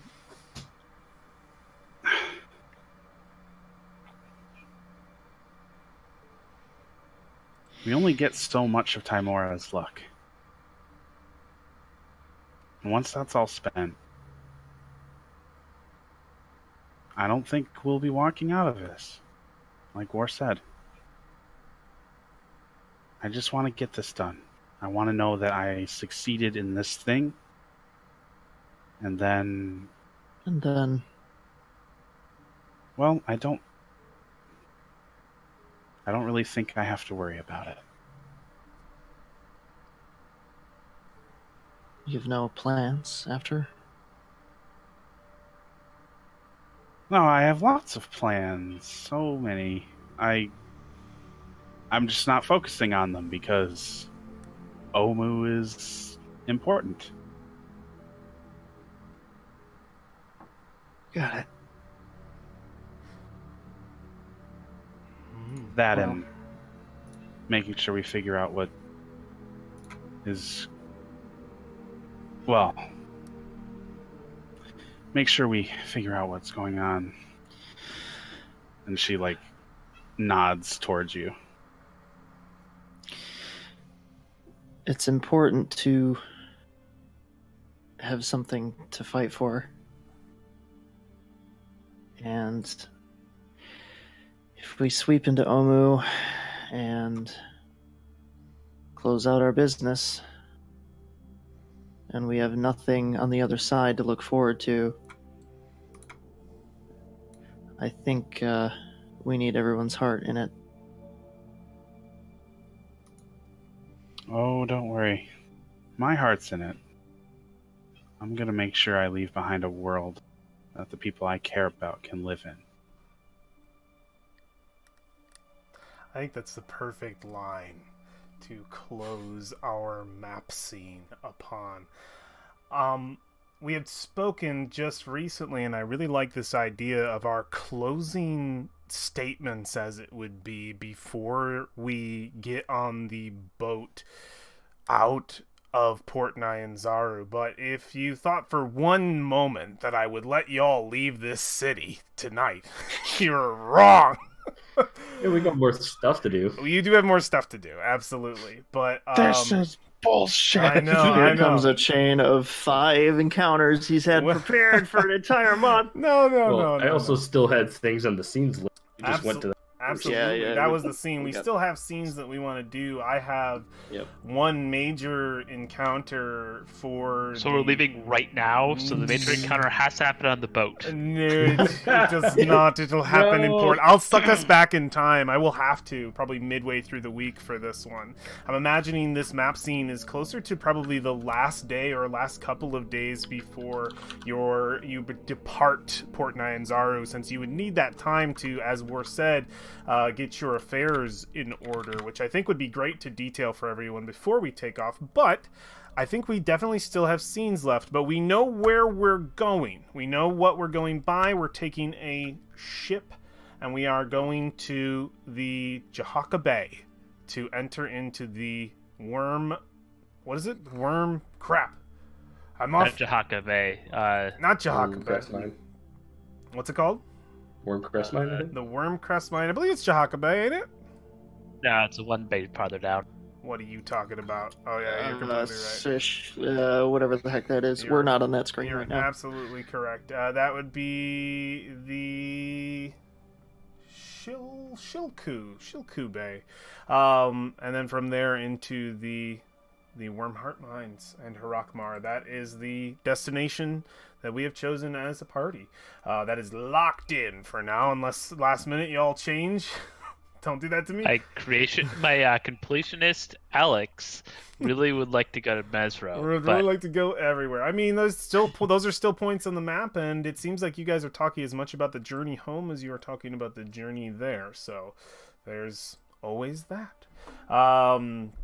Very good. So scenes left in. I won't do my encounter until the last sort of thing. But scenes. Did anybody have anything else they wanted to do in this week? Actually, everyone roll initiative, and let's just go across everybody and see if anybody had anything for this week. What? So not at the end of the 10-day, right? This is anywhere in between. We are skipping between like anywhere around this 10-day, essentially. This second 10-day, any scene that you want to have with another party member or a thing that you just want to mention to me that you've done. We'll try to keep the detail still there, but unless it's a major event where most people are involved, I don't want to stick on anything for too long. But I want to give everyone a chance to be able to hit up a scene here, or a couple if they have things in mind. War first on the list. What's up, Jacob? Did you want to? I was looking at the list that's pinned. Do you want to check off some of the stuff we've done? Just with like formatting, because I know that we got the big one on top has been handled successfully. Right. Because we did quite a few of those things, like the pit fighting. Yep. Jeez, I don't know what's This. the weird one. It did some work for sure. There we go.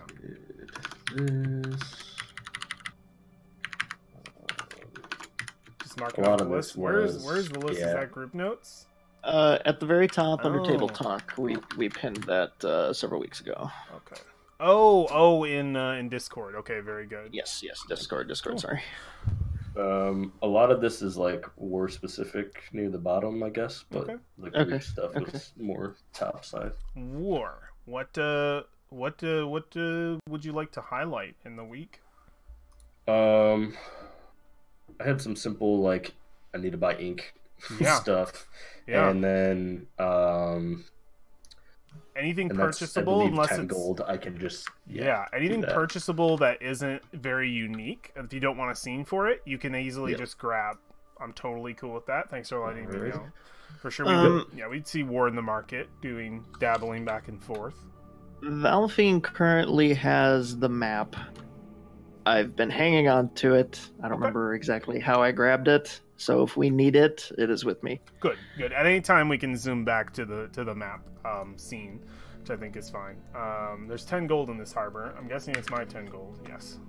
Yeah, I was paying for the ink.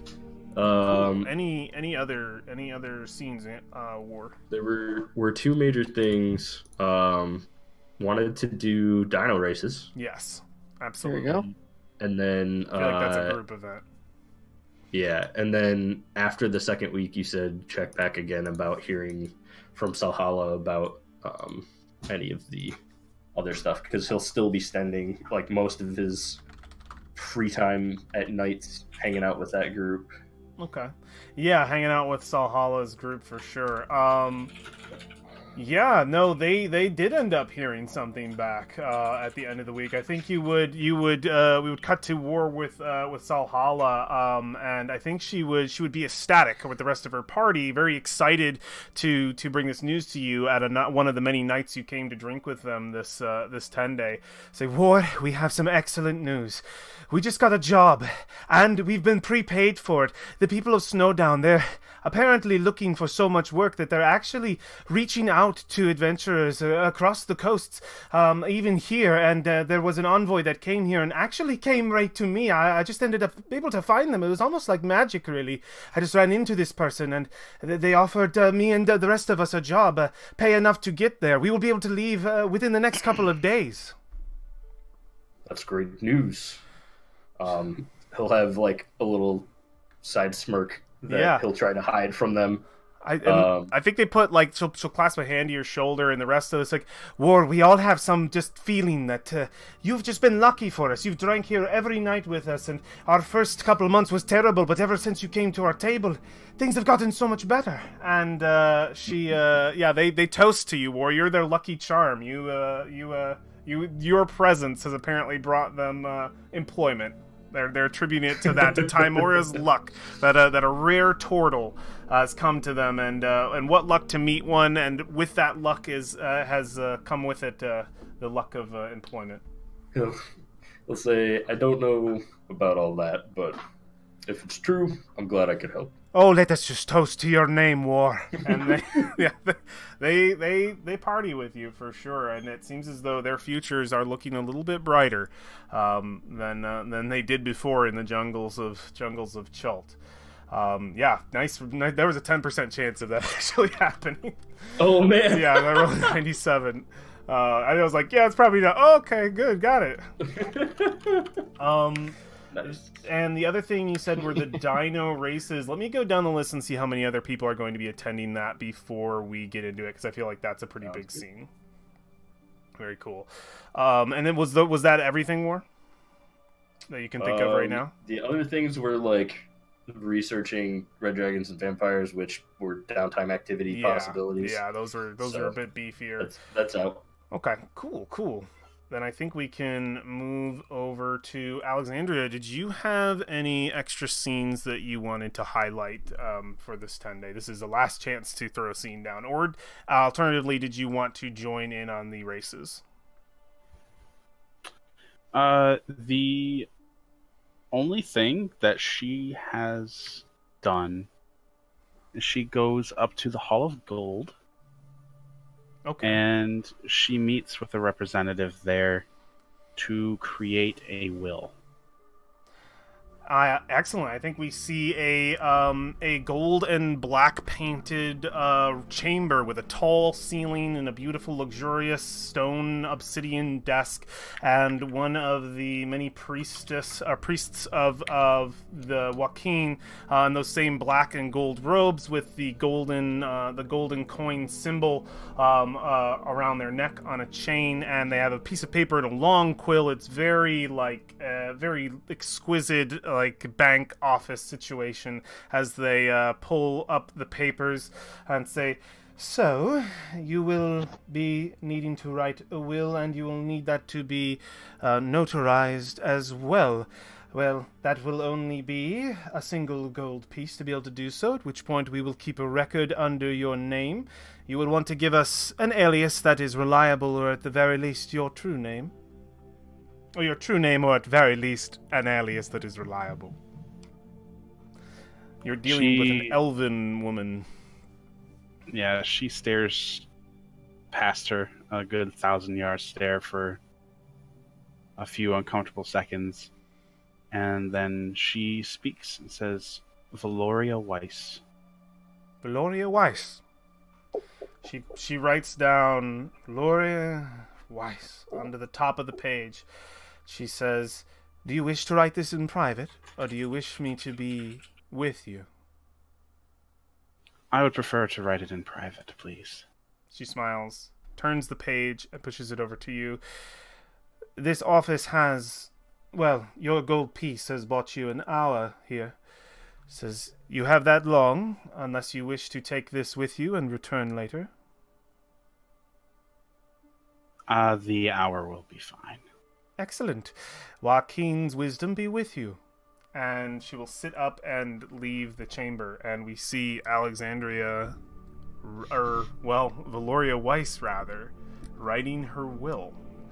Do we get to peek at anything on that will, or do we just see her writing it? Nope, I think that'll probably be part of the session you and I do. Yes. Very good. Yeah, we'll see you in this silent office. Just writing away. And that's if you want to see what she writes in the will, be sure to tune in next time. Yeah, we'll do that. That'll be so fun. Yeah, we'll have to schedule it. That is the scene that you wish. If there are no others that you wish to highlight, do you want to be a part of the dinosaur races, or does Alexandria not take part in that scene? No, she's got way too much stuff to do. Way too much going on. Got you. Excellent. Moving down then to Frieza.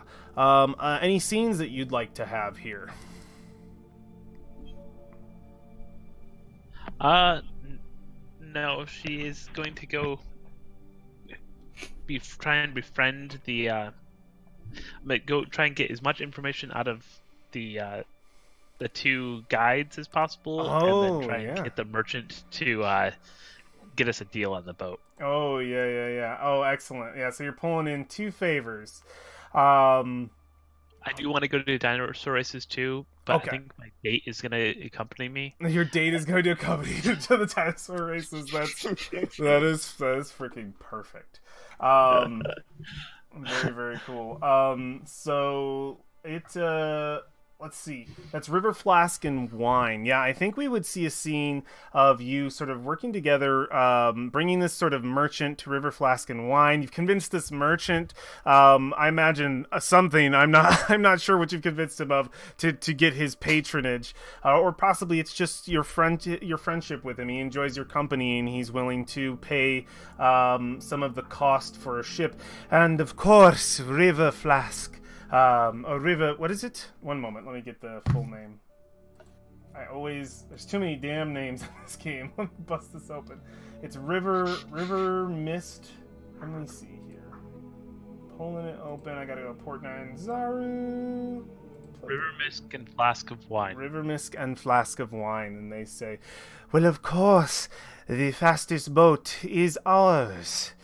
And they point over to their ship. What's the name on the ship, Alex? What's the name on the side of this boat? I don't know. I have to think about that for a second. All right, I'll let you ponder on the name of River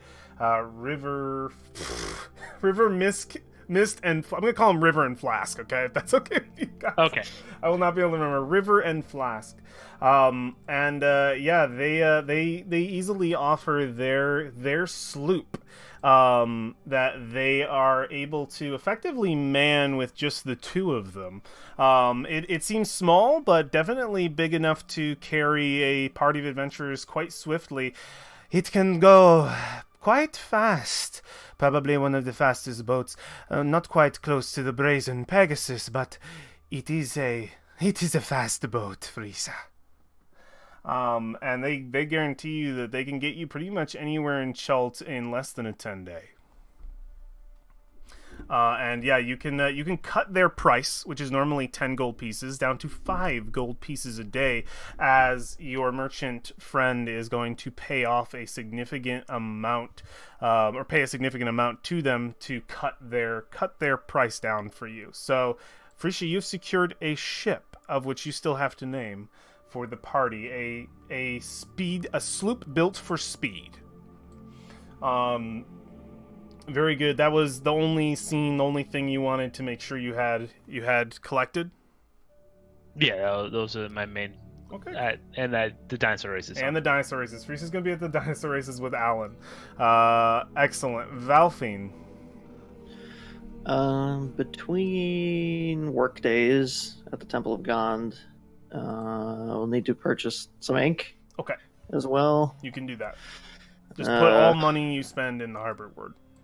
Let me look at how much is one thing of ink. Is it 1 gold per?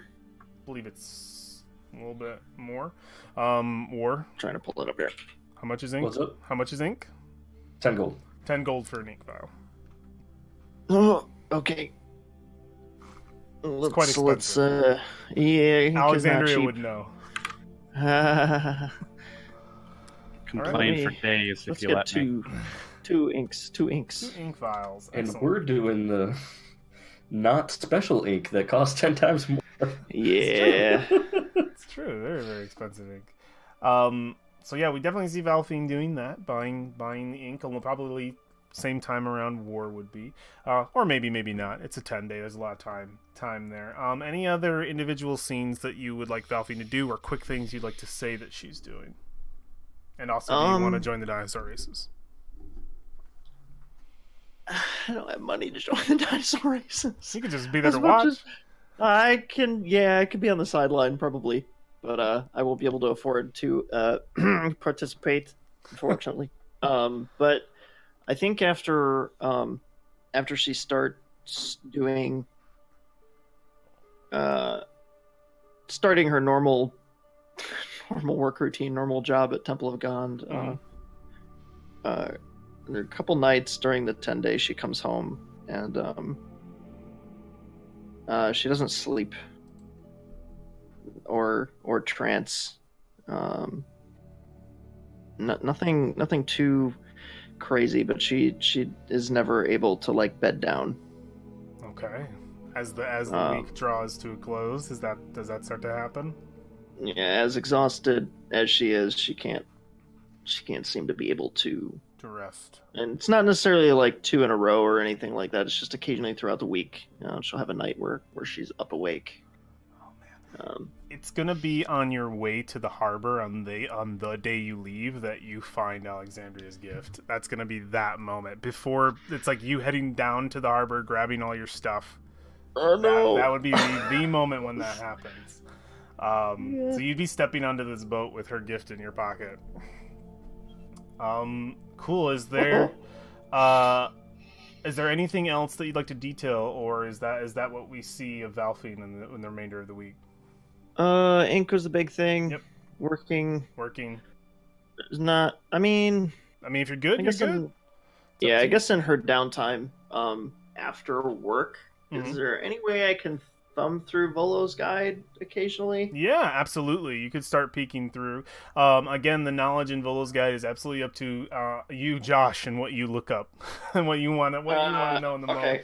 So if what's up? If I crack it open a couple times, is there any way Valfine can find out what sort of creatures were in for near Omu? I think there's a lot of crazy creatures in there, some from different planes of existence, some that you've never even heard of before. It's difficult to attribute anything to Omu. I think you do find some deadly plants in there. I believe those are in Volo's guide. You'll have to look in and see if there are. I could be incorrect, but you by all means, Josh, can thumb through and just look at pictures and ask me later on if you want, if that is a creature of it feels like it could be a creature of Omu. It probably is. Okay. But excellent. We would see you thumbing through that book as well. It's a thick one. Volo likes to talk a lot, and then his co-author Elminster, who is obviously the more knowledgeable of the two by far, jumps in to correct him when he starts to go off into the extreme, which Volo likes to do a lot. He likes to just sort of take things about to 10, and then Elminster brings it back to a 5 where it belongs.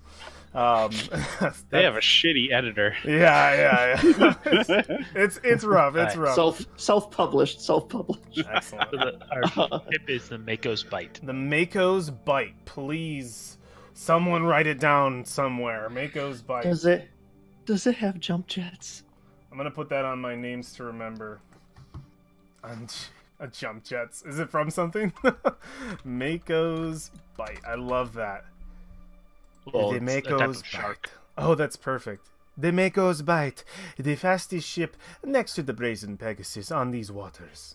Beautiful. I love it. Mako's Bite is perfect.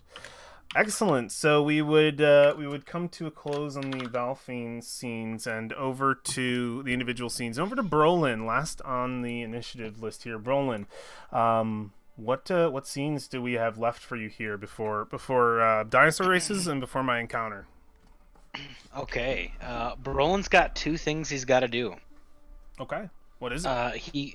First thing he does is he goes to his family's house and he brings the last of his relatives together. Wait, I gotta change the music. It's gotta be this music. All right, a little more dusty. All right. It's like, all right, Fire Forge is front and center. All right, yeah, you get like 2 of them. The rest are kind of just like slowly making their way over. There's probably about a dozen people in this house at any time. A lot of them are working. A lot of them are covered in the dye works paint. But I think it takes a while to get them collected, and the last to roll over will be Granny Paleshatter. Okay, I'm here. What does little Brolin have to say? All right, listen up, everybody. I'm not gonna lie. I'm going to Harakma. Oh, and yeah, I think that they're definitely just like Harakma, what? Oh, you're gonna die. Hey, you're helping the family, and then he's like a back and forth. It's like, oh well, you better make a will. I want all your stuff to be left to me. And there's just like a back and forth of like some people are happy for you, some people are like you're dead, you're done for, and Auntie Paleshatters go, oh, Harakma, and she'll roll over to you throughout the commotion of people like sort of freaking out on you, you know, like your family normally does. Some of them excitable, a little too excitable. She'll roll over. There's a small fist fight in the corner. Say yeah, just for no reason. She says, Brolin, if you would do old Auntie Paleshatter a favor, I left some classic dwarven perfume in my room back in Harakma. Oh, I was a young girl then, and I got all the boys with that perfume. If you could grab that for me, you would do your old Auntie Paleshatter a solid. You know what? If I run across your room, I'll do it. Where was it located? I can't remember. He just shakes his head. Oh, Auntie Paleshatter, you're so old, but I love you. And he gives her a kiss on the cheek, on the forehead. Oh. All right. Listen up. While I'm gone, I can't believe I'm saying this, but Boris is in charge. He looks around. He's, huh? Whoa, wait, huh? I'm in charge? Yep, yeah, they let you. You're it.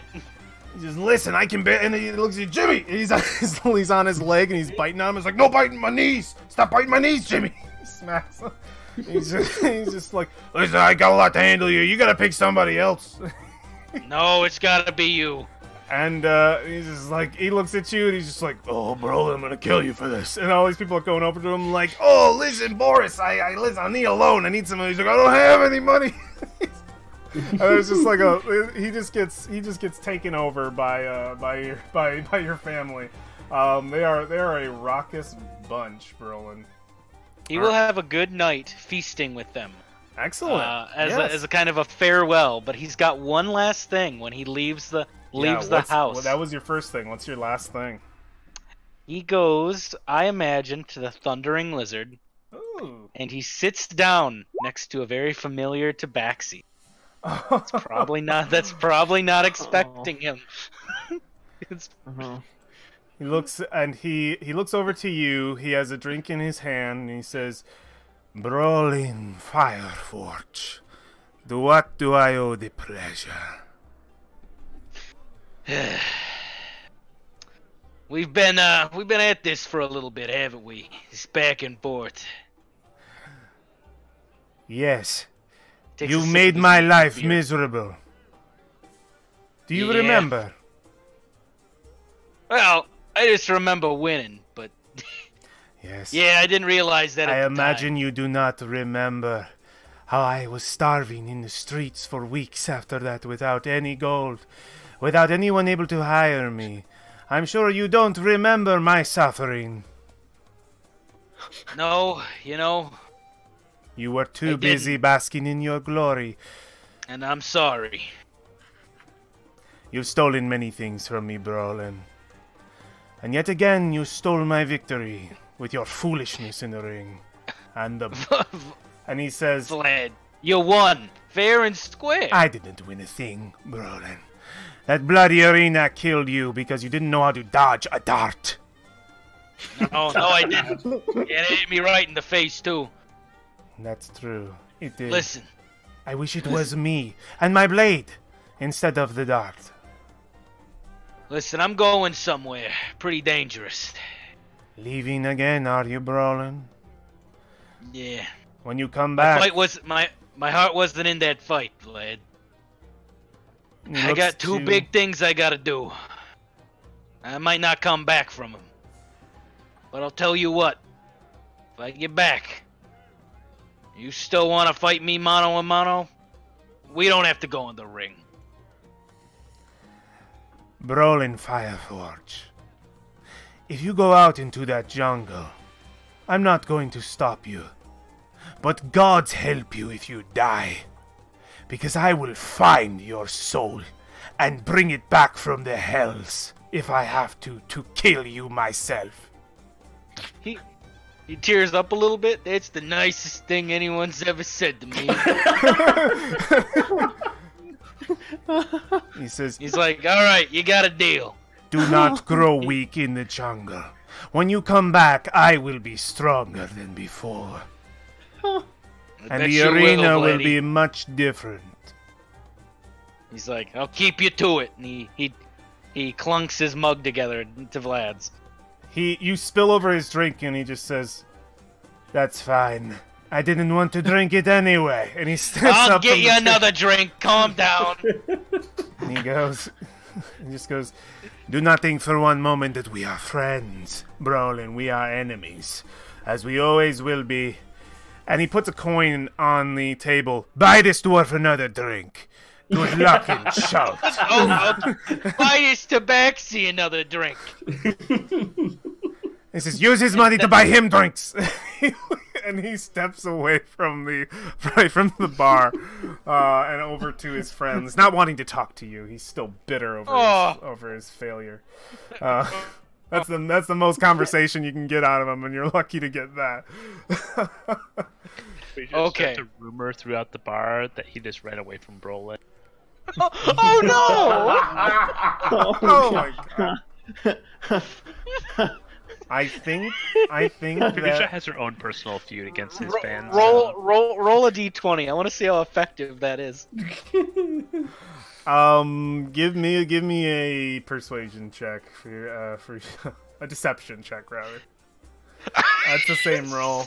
Yeah, I mean, you incite the same people who are already quite angry, and you just sort of make the bar more raucous than it needs to be, to the point where I think security has to step in and break up yet another one of the many bar fights in the Thundering Lizard throughout the day, as things heat up, and you're definitely separated. So, I believe where that leaves us is with the dinosaur races and my encounter. I am going to step in here as your lovely DM and do what we've done for the last year and put off the dinosaur races a little bit further. No! I would like to put a little more, since I know exactly what we would be doing next time, which would be the dinosaur races, I would like to put a little more meat into it if I can. I'm just thinking that I don't have any music for it, and I do have a map for it and stuff, but I think I would love a refresher, because I really want to make those dinosaur races fun for you guys. So we're going to put that off one more week. Instead, I have something different for you guys. My encounter, which I think will be interesting, and we'll see where this goes. So, I'm going to put up some of this music. Let's see here. Does this play? Do you guys hear anything? No. No. Darn, I'll have to play the other music. I think people are slowly pulling their music. I'm glad I'm grabbing this as soon as I am. Alright. There we go. Just get that inquisitive music back up. And let's get the tavern music going as well. Very good. We see a scene of Kaya's, well, perhaps I would say it's Kaya's house of repose. We see the tables are about halfway filled in the dining room itself, in the area with the stage where you were speaking with Volo before. There's no one performing right now. It's midday brunch, and we see one Alexandria Walker midway through the week, the 10-day, probably quite exhausted in her recent works, sitting at a table and possibly enjoying some food and drink that's up to her. Alexandria, as you are enjoying trying your best to enjoy the one part of your day where you aren't working, somebody sits at your table. Someone just sits down as you're probably looking down in this moment, poring through possibly a book on some components that you are interested in trying to find for the magical item for Valfine. You hear the chair get irked out, and an individual sit very gently down at the table. What do you do? The first thing that goes to her mind is that there are very few instances where someone would be so openly aggressive in sitting with her. So it's either someone of the party, or more nightmarishly so, it's Brolin. Or, God's forbid, one of his family members recognized me as Brolin's friend and just sat down and was about to literally blow up my ear with their insistence, "Hey, it's the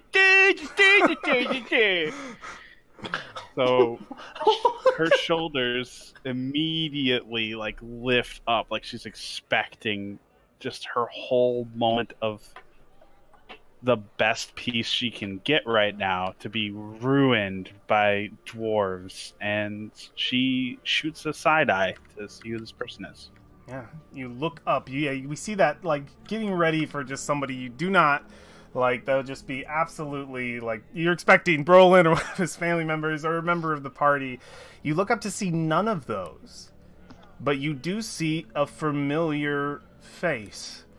One you haven't seen since your first time in Port Nyanzaru. Sitting across from you at the table is the man. The man who called you out in the alleyway just outside of Port Nyanzaru.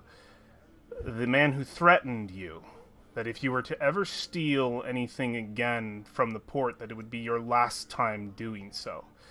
You see this same individual, slim, covered in brown leathers and light brown Chultan cloth. His face obscured enough that he's fully hooded, but we can see his facial features, dark skin and sort of a grizzled maw, probably getting close to his 50s. He sits across from you, and just sort of looks over to you. Do you say anything first, or do you wait for him to speak? She'd probably just not really know what to say. Her eyebrow would raise, and her expression would change from, like, oh no, to, oh? Yeah. What? Who? It'll take her a minute to even recognize him, because that was fucking forever ago. It'll take you a minute, but this is what jars you. He says, well, look at you. You've come so far from robbing merchants in the Red Bazaar. Merchant.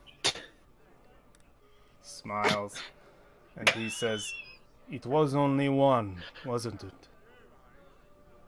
He says, so, I find you at last.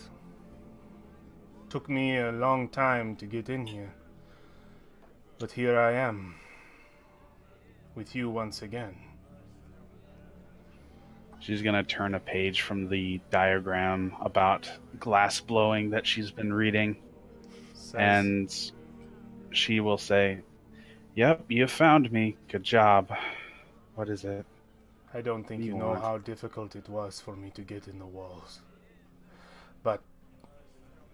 Are you not allowed in the walls? Don't you have one of those shiny flame badges? Says, of course you must know what is happening outside of this city.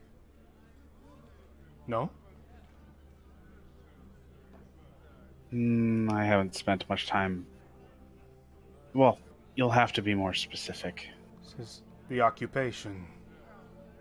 The Flaming Fist. How long have you been back? It has been at least a few 10 days. It took me that long to get in here, after I heard of your arrival. You survived the jungles of Chult. I thought you dead, yet here you are. Well, I would be surprised that you would even think of me at all, considering I'm just some street rat you threatened. I did not think of you at all, and you were a street rat. But you came back, you and those friends of yours, through the streets marching with a great artifact, that metal man. You who were able to speak with one of the merchant princes, able to work under them. You are much more than what I ever thought you were. I am sorry that I was so brazen with you that day, even though the crime you committed was your own. I regret treating you that way. Threats and deception. It was our way for a very long time. At least until recently. Yeah, I imagine the Flaming Fist don't really care about that very well, do they? I've never introduced myself to you. My name is Poe. I was perfectly content with it remaining such, but my name is Alexandria. Nice to meet you. I need your help. Uh-oh.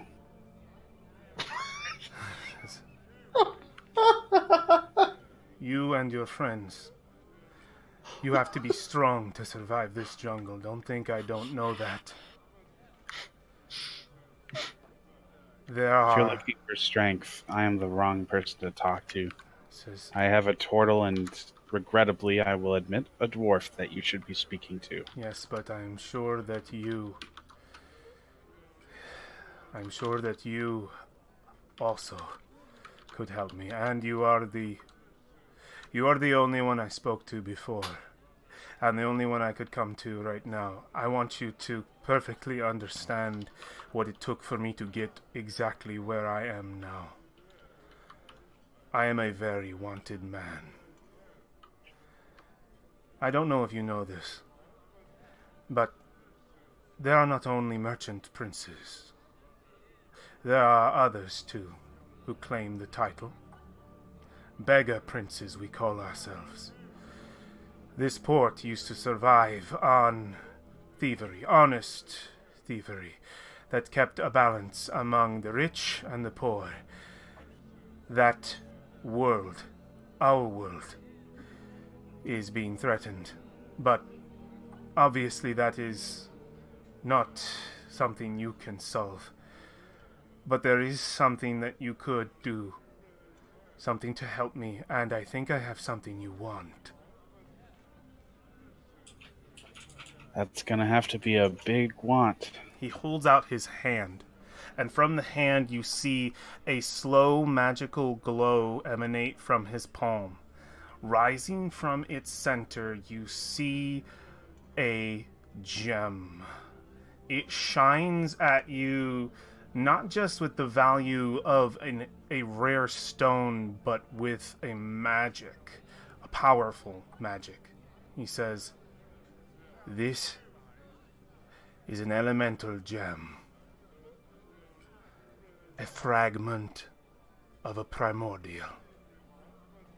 Just a hair, but that is all you need for it to be powerful. Resting inside." Her expression just got really icy. Resting inside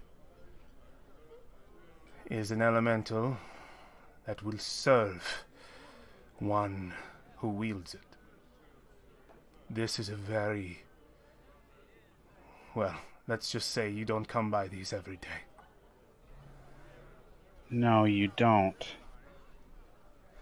He holds it in his hand, grasps it in his hand, and it disappears again. He says, "What I need,"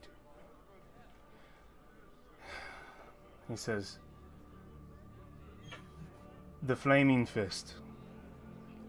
They care nothing for us. We were better under the rule of the princes, far better. Now we live under the tyranny of Sigil Jackbrass and his army. Our weapons have been taken from us.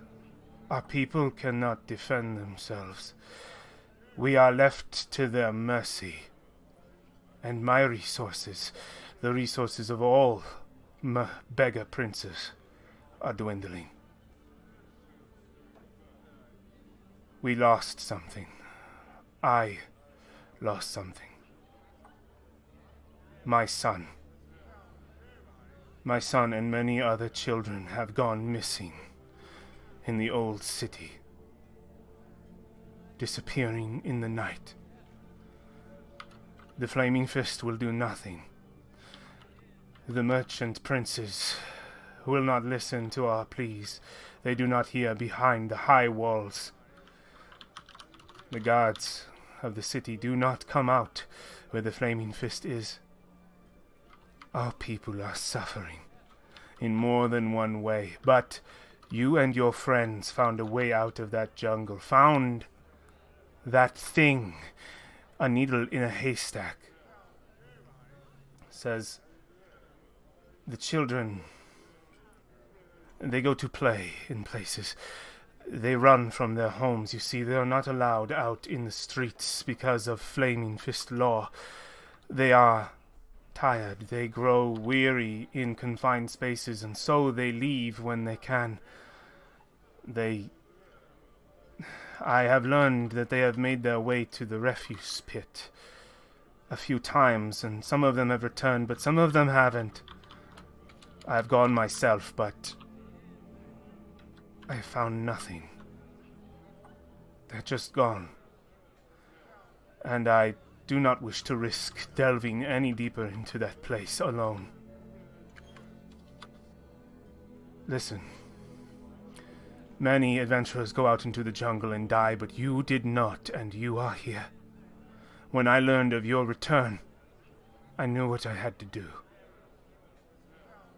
I needed to find you. And beg you to please help us.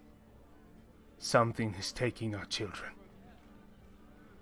And no one else is doing anything about it. I will pay you with this.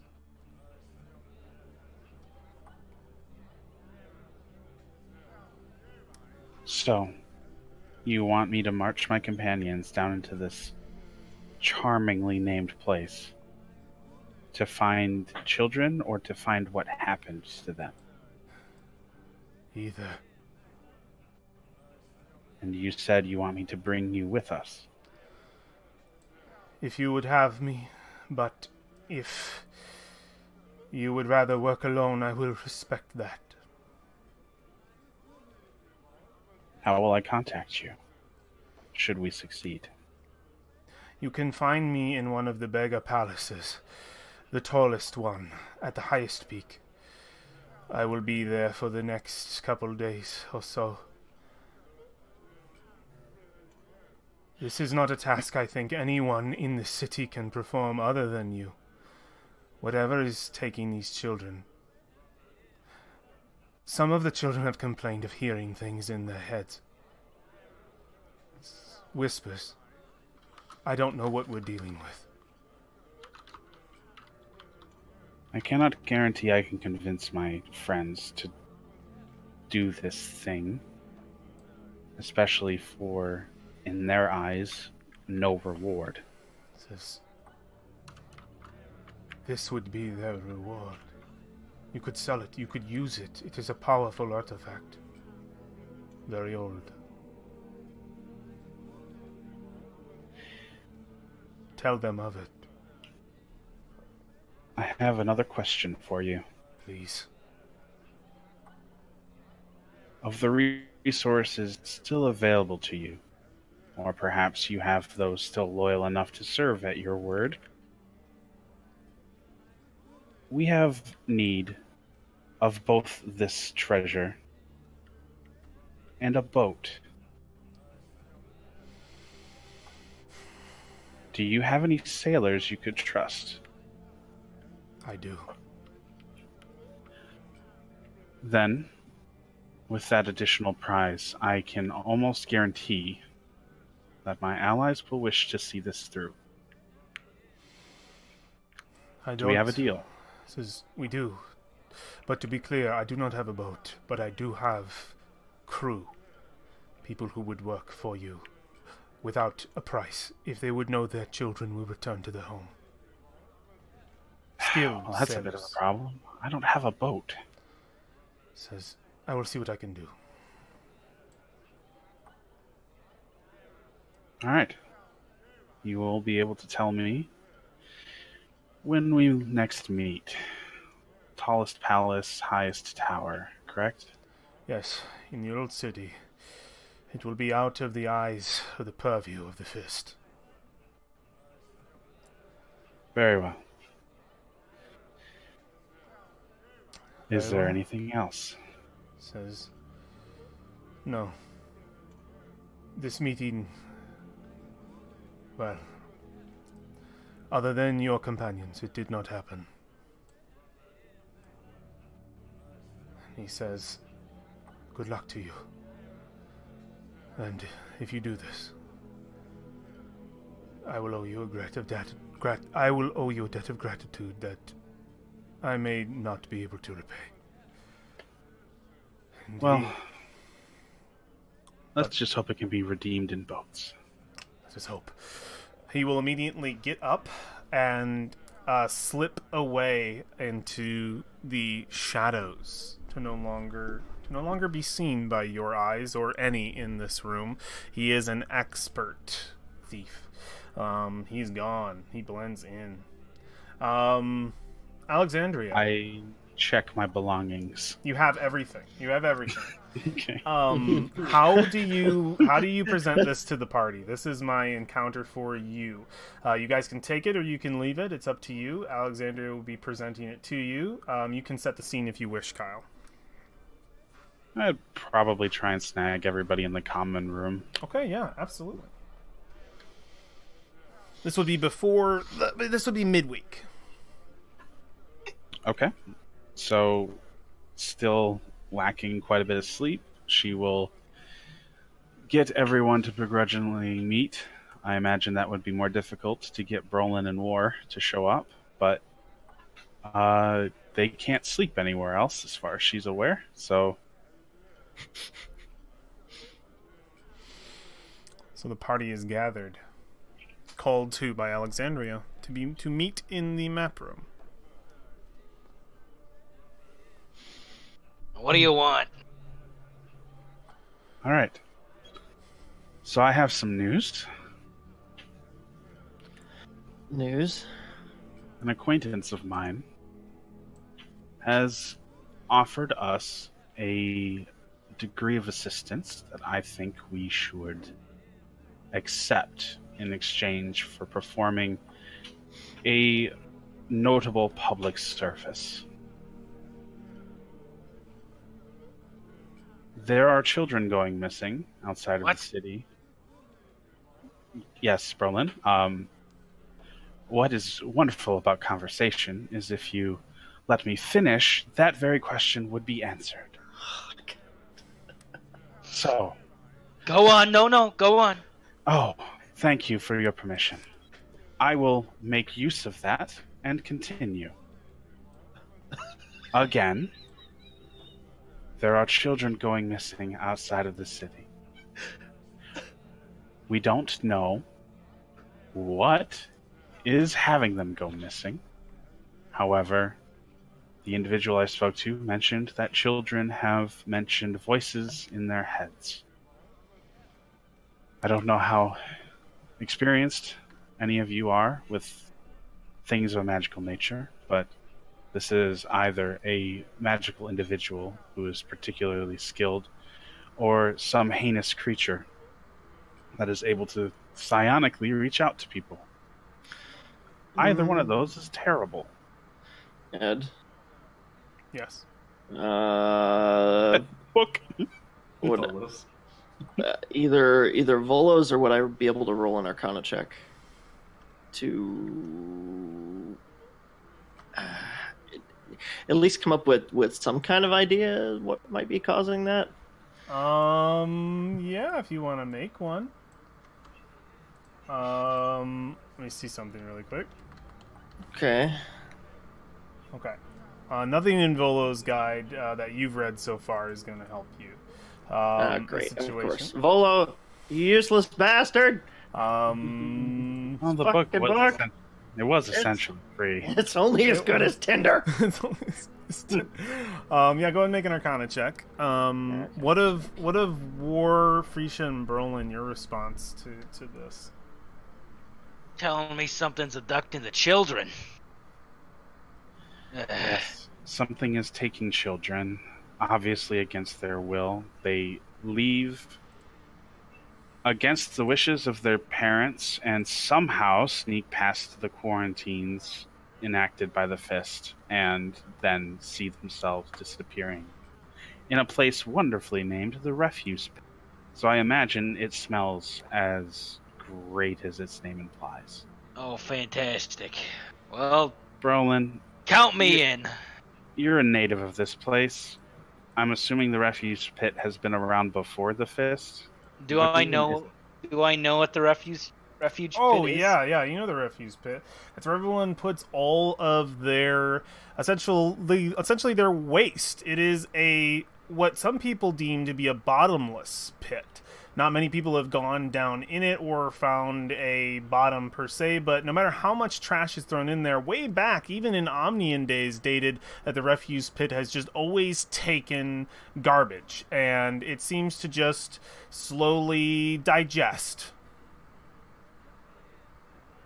Well, let me just tell you this. That's a It's- curious word to use It's a there. sarlacc.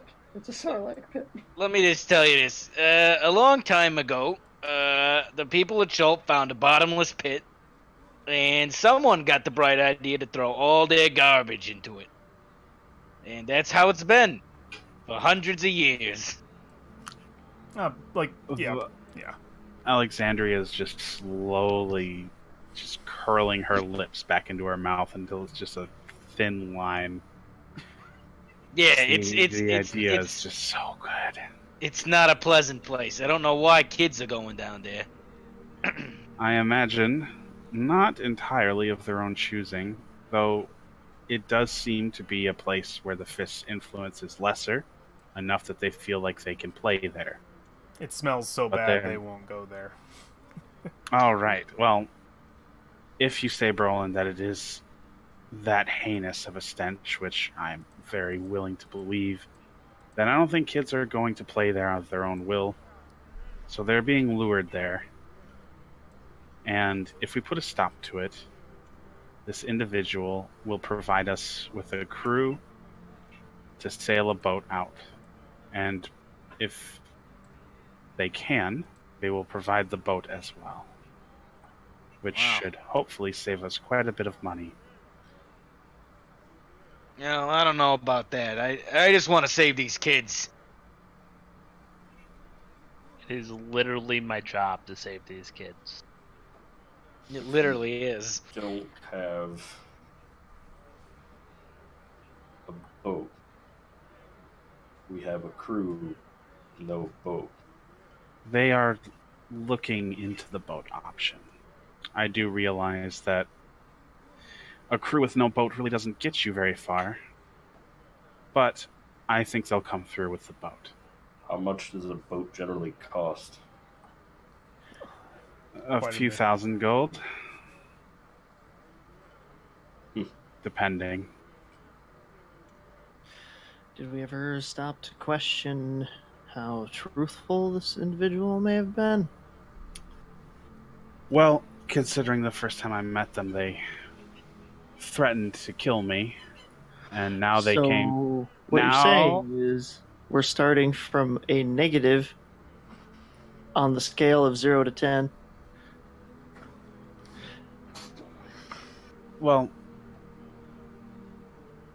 they had reason, but that aside, our dispositions weren't very great. But they saw us march through the city, realized we were people that could be trusted to accomplish difficult things, and he asked very convincingly. And I'm hoping that he will be able to come through on the boat. And even if he can't, even if we can't use the crew, we will be able to save some children, which I feel is ultimately the best thing to do. This Did- man threatened to kill you, so you come in For with good us reason. with all. What did you do? He If you let me finish, how do you know they're not trying to take all of the things that we have? If we made a giant display walking the city, we've become targets. I agree. Well, for one thing, not everyone is out to kill us. For another, war. Is this not that grand opportunity to sharpen our teeth that you were talking about? I'm also not suggesting we march all of our belongings into a place called the refuse pit. We will just take what we need to accomplish the task. I Okay, don't even know what the task is. I don't wanna like, Saving children who are missing? Did I don't my wanna Arcana like, check pick We anything should up that? definitely do that. Saving children is a good thing to do. What he just And- what are you asking about your Arcana check, Valfi? Mm-hmm. Yeah, you got a crit. So what this was your Arcana check related to the information that Alexandria gave you, which was something is talking to these children and drawing them in. Yeah. Drawing them like Slender Man into a trash pit where they will die? Yes. With a Fucking crit, Oni. you know that there are a host of creatures that are creatures or entities or people who have the ability to. You know that telepathy is definitely a spell that exists that someone can practice. You know, some creatures can obtain this naturally through whatever means. There's quite a large list, so I won't, even with a crit, I won't let you narrow it down, but I can tell you that the creatures that can understand this, you're hoping it's a person. The creatures that can use telepathy are some of the most horrific in writing, like deep, dark dwelling, just unnatural bad shit. So you said that they hear voices before they suddenly disappear into the darkness. Well, I'm assuming the ones that hear voices are not the ones disappearing into darkness because they were around to inform people of such. But You, being of magical proficiency, should understand how powerful a being must be to telepathically contact someone. The Yes, very reach that they're talking about is also very unnatural. Like being able to go like very like where the refuse pit is in accordance to like the rest of the old city. If children are hearing voices in the old city, this thing is either under the old city or this person is in the old city manipulating. Like someone would have to be close by. so Just there are many things that could be horrible and able to telepathically communicate, but this is a big city. I really doubt some ancient eldritch evil written about in dusty tomes in Millar's... Was it Millar's library? Doesn't matter. Anyways, You been And to something- Chult? something that powerful couldn't be this close to the city. Okay, so I'm gonna. more- I got some insight into this. So this whole, I mean, listen, I'm not a dirty person. I can handle the mud, but this place is so messed. Like it's you just have to see it. I mean, anything down there. I mean, nobody goes down there because we just throw a trash. I mean, There are- nobody. There are a considerable amount of questions that I have concerning that, but the fact stands, it could very well just be an individual who can cast these spells. It wouldn't be very difficult for a person to sneak around the city using such magics to lure children outside of the city. That is actually what I'm more apt to believe. I'm not saying we don't do this, but I want to know what we're walking into. Have you even looked into whether anyone else has backed up that these kids are going missing in the first place? That was what I was going to suggest we do, but I kind of wanted to present it first. I would like to corroborate whether kids are actually going missing by the people in the old city if we choose to investigate any further.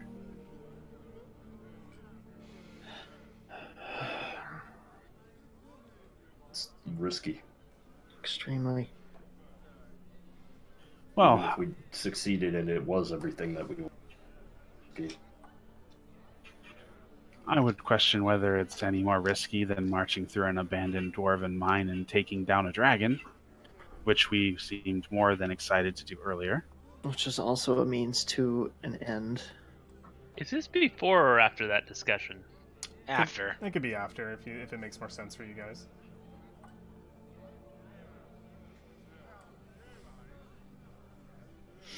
Then I already have a boat. You That haven't was paid fair. for it yet, right? Oh no, but I have a really good deal. Yeah, so if for whatever reason we succeed, we'll be able to save you some money. And if the quest doesn't work out, we still have a boat.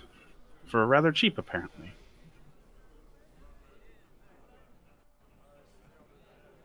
I mean, fair enough. I still want to do something about these missing kids. Yeah. I agree. I think it'd be right to leave with knowing that information. So, I think we're gonna need. I mean, honestly, I think we're gonna need spelunking gear because it's pretty. You just gotta see it for yourself. It's not the greatest place on the planet. is our next scene our party walking through the old gate? Is everybody going to be there? Brolin will be there. Yeah, he would ask War. War, do you wanna help with this? I mean, if what they said is true, yeah. We're gonna need some climbing equipment or something. This is a pretty deep pit. Well, I mean, we'll need it. I think you'll be fine. Why me? Well, you can turn into a spider. It's fair. Yeah, you guys can rent some climbing equipment. It probably wouldn't even be a silver. Someone could drop a silver in the harbor ward, and you guys could easily rent some climbing equipment for the afternoon if you wish to do so. Okay. Uh, I don't have any silver in my thing. I can drop a bunch of copper if you want 100 copper. Does anybody have a silver piece they want to give me for climbing equipment? Nice. Got it. That is for all of you. If you need to rent climbing equipment for the afternoon, you can do so. Our next scene then would be, since it doesn't sound like anybody is declining to participate in this mystery and finding these missing children, we would see our party as they make their way through the old gate. We would definitely see a scene of many individuals in the crowd. Let's see if I can actually get one of my crowds to work here. Give me a small crowd, please. Someone talk. I don't know if it'll work. Nope, it's fine. All my music's dying. We would see... Oh, hey, there it goes. Yay. Yeah, we would see the streets are quite filled, mostly with... actually, they're probably not quite filled. You would see that the streets themselves don't have many Chultans in them. You walk through a guard post. It's very easy to...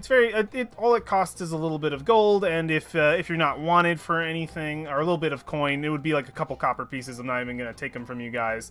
As you pass through the old gate, there is a small toll to make your way out into the old city itself. Some of you might even like skirt the toll somehow and get past it. You do have one ally,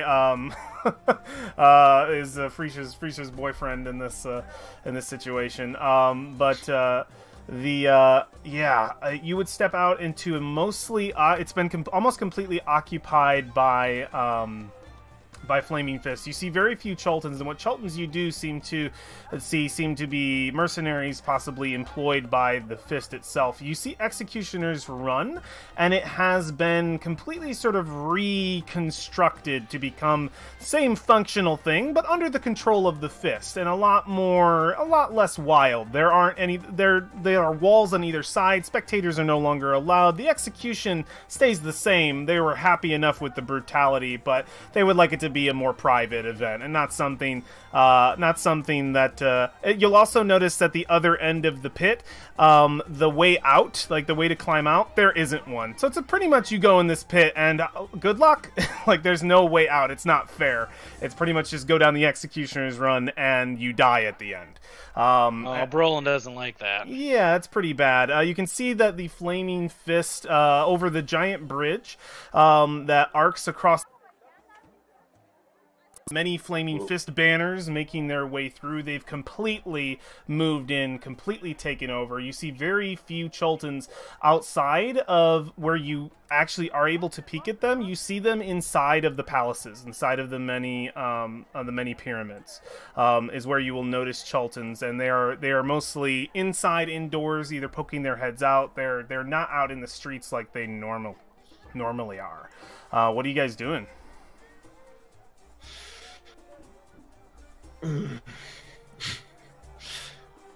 Yeah, This place has changed quite a bit. Complete military base camp, pretty much. Jeez, I didn't know there were so many here. Yeah, you see hundreds of soldiers. We need to be careful. Yeah, Begs the question, why aren't they doing anything about the kids? Begs the question. Do you wanna? Do you wanna like investigate? Do you want to talk to one of them? Brolin don't talk good. Okay, yeah, no. Brolin no talk good. Balfine. What? Balfine no talk good either. Go talk to one of those go. Yes, she does. Wait, crap. All right, Frasier, you're good with words. I ain't that kind of rogue. Oh. No offense, you're a lot smarter than me, but Frasier can talk better than anybody. Listen, go talk to one of those guards. Get some dirt. Get some dirt about why aren't they helping out with finding these kids? Maybe we should ask natives of Chult about the They're going children. asking natives of Chult instead of the guards. Yeah, So the I'm Flaming gonna Fists vote do not, really like me. not bugging the guys with the weapons. That's true. Do I have any? Because I'm a folk hero. Is it easier to talk to people in here? Yeah, it actually is for you. I would give you advantage on that kind of stuff. Yeah, I would talk. I'll do it. He sauntered. Advantage means you only have a -3. All right, I'm gonna roll a persuasion check. So you guys are entering into one of the pyramids to try to speak with natives. Yeah, I got a 15. Yeah, are you asking about the children? Yeah. Yes, are you? Who are you? You are not with the fist, are you? You see this No, woman. I'm a. This is not my own, but I fear for them. There are many, at least 20 children. They go missing in the night. We do not know. They play. They go to the pit, the refuse pit, the place that the guards, they will not go to shoo them away, to take them away or to beat them. Since they go there where they are not, and some of them, they do not come back. We have asked the others, and they speak of... some of them do come back, though? Some of them, and they speak of voices.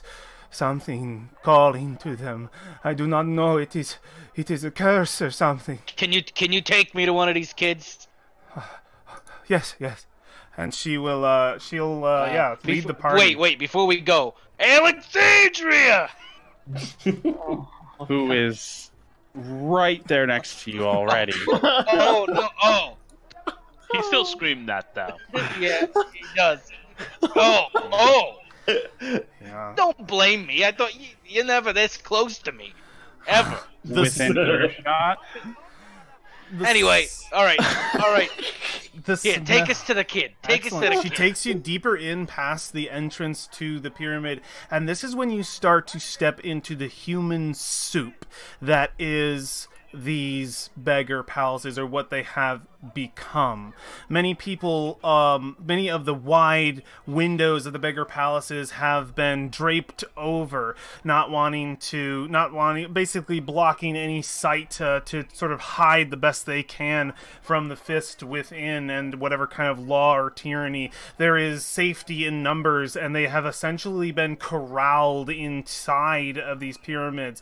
There are people coughing, there are sick, there are hungry. The people people here under the rule of the iron fist of the flaming fist are suffering, just as the individual had told you, the beggar prince Poe, Alexandria. All he said and more seems true, and more reveals itself. You come to this child, this sickly looking child, to ask them a question. You see this young boy. He is sitting, I think, on probably what used to be a stack, like probably a stack of books or something. But at this point, it is being used for kindling, and these have already been burned once, and they kind of pulled them out to ready to possibly burn again to cook food. And he's just sort of in this area, and he looks a little bit lost. He does seem to have a couple of family members around him, a couple of brothers and sisters who come over to talk to him. And he just seems a little bit he seems a little bit in a daze. What do you do? Hey, go talk to him. I'm not good with kids. Everybody here knows you, Brolin. Maybe someone who's skilled at words could, do the questions, but you could just be there. Yeah, that's good. That's good. Who's good with words? Frasier. Brolin, you're great at words. So great. You're a hero.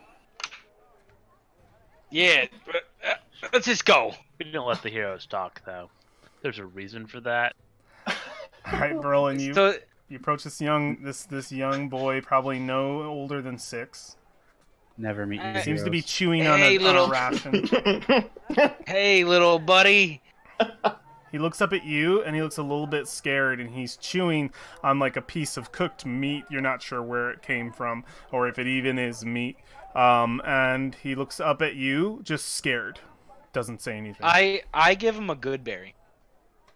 All right, make a persuasion In check. fact, I think I'm gonna take over right now. And during Risha sits down next to him and starts doing little pressurization magic tricks. Okay. In fact, Brolin has cast good berry since he got here, and has handed good berries out to the most hungry looking individuals. Yeah, if you're handing out good berries, there are people who are taking them. You are going to attract some people with that, though, for sure. Food is scarce in this area right now, as the Flaming Fist rations don't come out very often. Oh boy. So you sit down and start casting prestidigitation? Yeah, little magic tricks from circus when I was... He's terrified. He starts crying. I thought you were good with words. Guess I start trying to soothe him. He is so scared of your One of my magic. skills. Hey, Even at a disadvantage, I soothe. All right. Go for a persuasion check. With Brolin there, just make it a normal check. Brolin's like, hey, it's okay, buddy. Don't worry. Wow, that was a terrible roll. Yeah, I mean, you're able to calm him down, and he'll just say, "It was, I don't." And he just says, "No more of that, please." And he's speaking in Chultan. Oh yeah, that's fine. I know Shelton. And he says, "Your song is different. It is a different song." Song? What are you talking about? And he says, and he just looks like he doesn't want to talk about it. He's clamming up. Hey, listen, we're here to help. What are War, Valentine, and Alexandria doing? Are you just watching? I don't know Chulton. Valfine also does not know Chulton. Mm-hmm.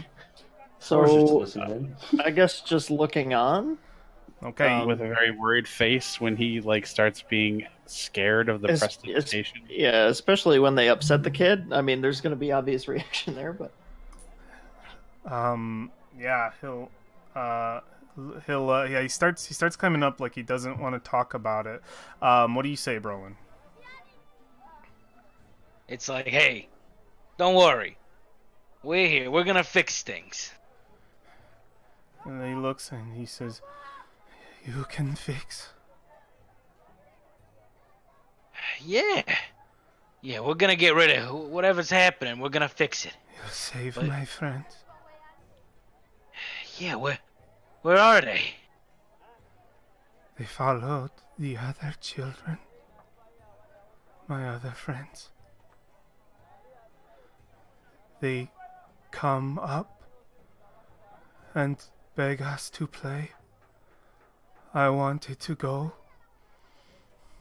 but I didn't. Can Brolin might cast a spell. I wouldn't.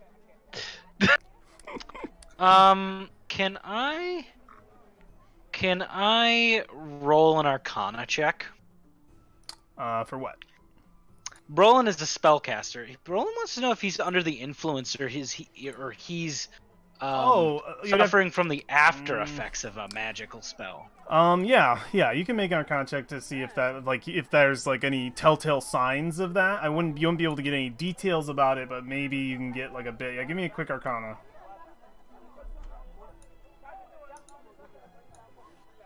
15. He doesn't look to be under the effects, but he definitely looks scared. Okay.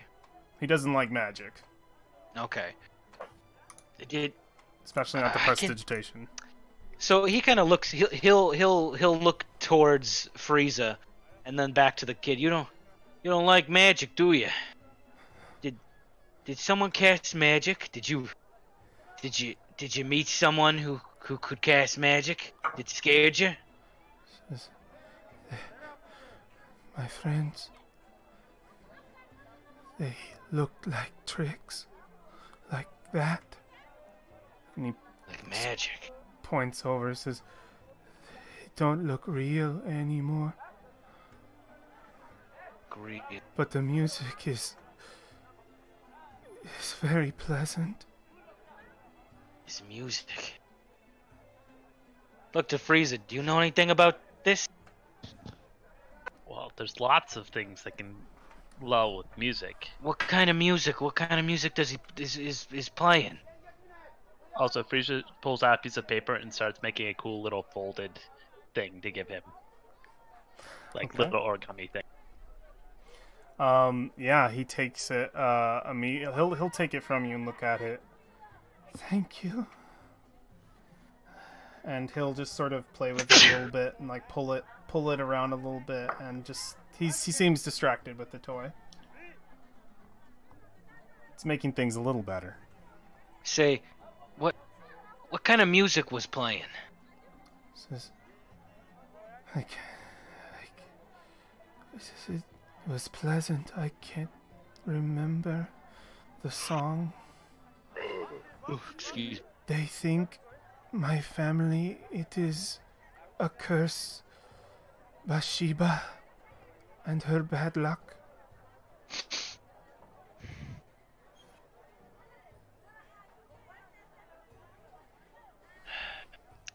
What time of day do you hear this music? Do you hear it at night? In my dreams, You dreamed. my friends call to me in my dreams. They want me to come and play. Now they're gone. Don't worry. We're gonna get them back, okay? He shakes his head. Okay, Now, get out of here.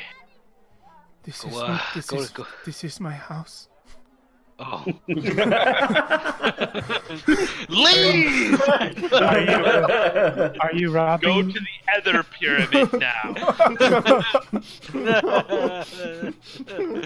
Oh my god. Get out of here. Get out of here. Get out of here. This is where I live now. This is Brolin's palace. You will, will go to the pit. The grown-ups will not. It smells too bad.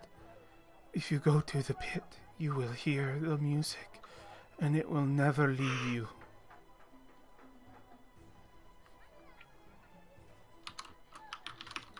Don't you worry about that.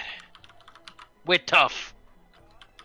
Alexandria over there, she fought a tiger. his eyes widen and look at you like, oh my god. Alexander. I have the biggest, like, what did I do face. The kid just looks at you like sparkles in his eyes. You will beat this tiger? Oh yeah. Yeah, we're gonna beat this tiger. Shakes his head. Save my friends. Oh yeah. You got it, buddy. Alright. And he looks at the toy and at you, Frisia. I can keep? Oh, of course. I always give toys to my... Thank you. And he just sort of looks at it and treasures it. Now we have to save the kid. God. Alright. Next time we're near water, I need to collect reeds. So, Alright. yes. From here, where do you guys head? Oh, Well, give I the pit. guess the pit. Towards the Hey, pit? Frieza, how long you been here in Port Nyanzaru? No, wait, no, you're a native, right? I am not a native. Oh. How long you been in the port? Couple months. Oh, you haven't seen the pit, haven't you? I've heard about the pit. You know it smells. No one really goes there unless they're throwing something away, at which point they don't even get that close anyway. It's kind of why the pit has grown a little bit over the years. People don't want to get that close or to risk falling in, which is definitely a danger of the refuse pit. So as you guys turn the many alleyways to get your way out of the old city, your guide Brolin at the head, you make your way towards the final long path, stretch of small road with a few tenements on either side that look to be probably lived in for the most part, but some of them definitely look abandoned. People taking to the leaving their outside homes and obviously probably being forced to do so by the fist for whatever reasons, for their own safety, of course, in case there's an undead attack. They're all shepherded into these pyramids. But as you reach this final stretch, you all I would like all of you to make a wisdom saving throw. Charisma, rather. Charisma saving throw. With Charisma. advantage on me and Valphine? No. No. Yes. I request the wisdom saving. We are Fae. You are Fae. Yeah, go ahead and make advantage. Charisma? Charisma. Oh shit. Oh boy. Yeah, go. those amp Oh, rates damn. my- Oh damn! Someone get ready to grab Elphine. This is gonna be bad. Alexandria, no. Oh no. Do you hear the voices too? Oh no! Do you guys hear that? Did you guys hear the music or no? Uh-uh. No. Okay, cool. Will you fight for your life? It must have been taken away. Oh no! Valphine's turned into Alex Jones. Let's see if I can get any of these to play. There we go. Well, That is not helpful. that is not a good sign. I had advantage. I still fucked it. Okay. So.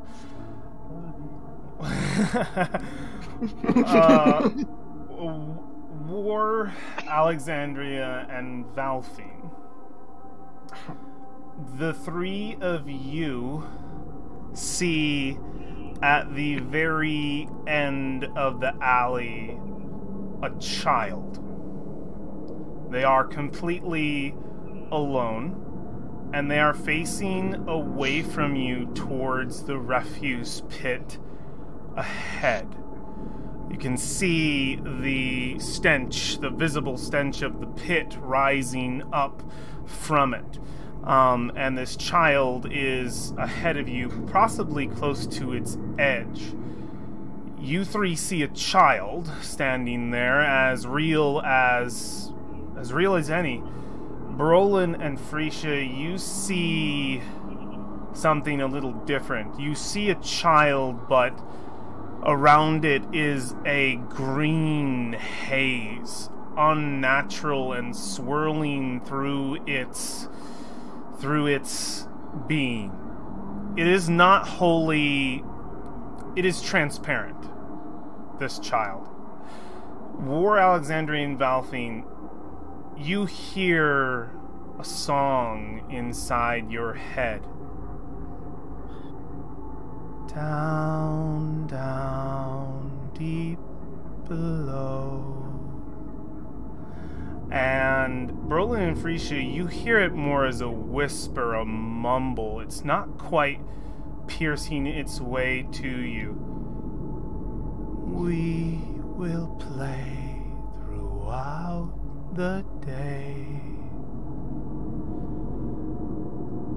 The song continues, and you start to feel a draw towards this child, a need to go towards the refuse pit, towards the... I was just looking at... Okay, you're good. Towards the child itself, not out of a draw of... Not on a draw of like, oh, I want to go play. You fear for this child's safety. You think he is in immediate danger. Can we tell this is like an illusion? He's like an apparition, or at least can Brolin? Only the two of you can. This is where we are going to leave our episode.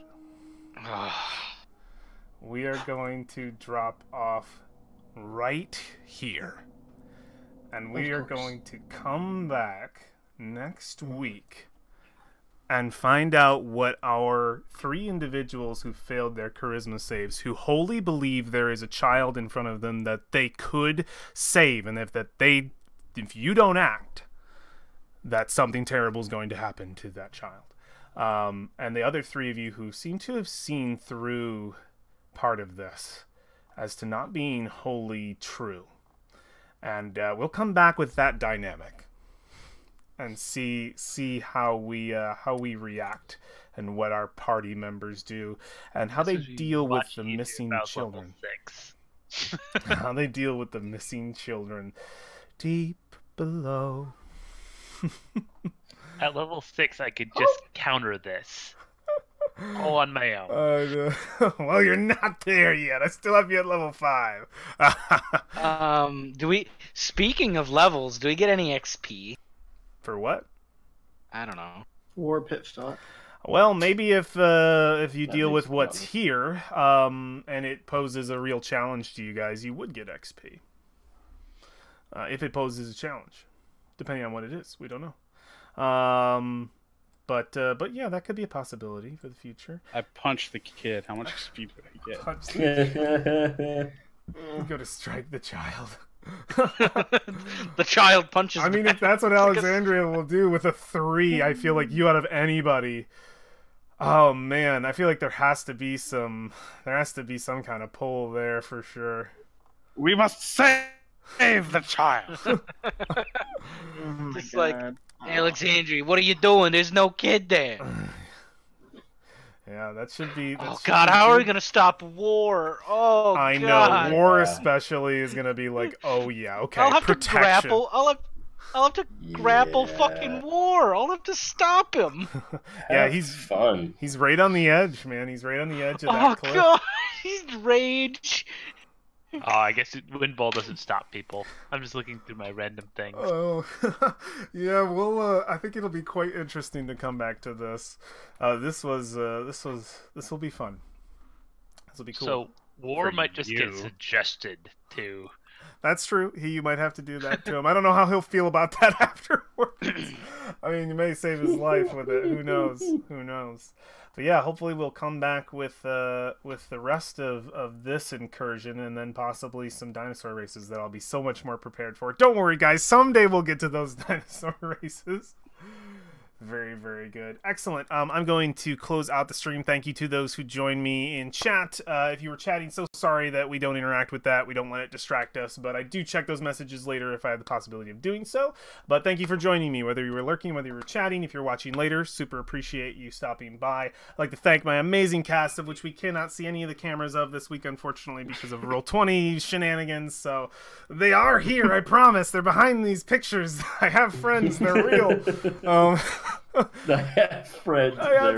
They're real. I promise they're not just voices in my head.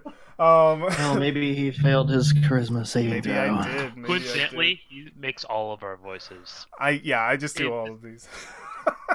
I'm just here alone.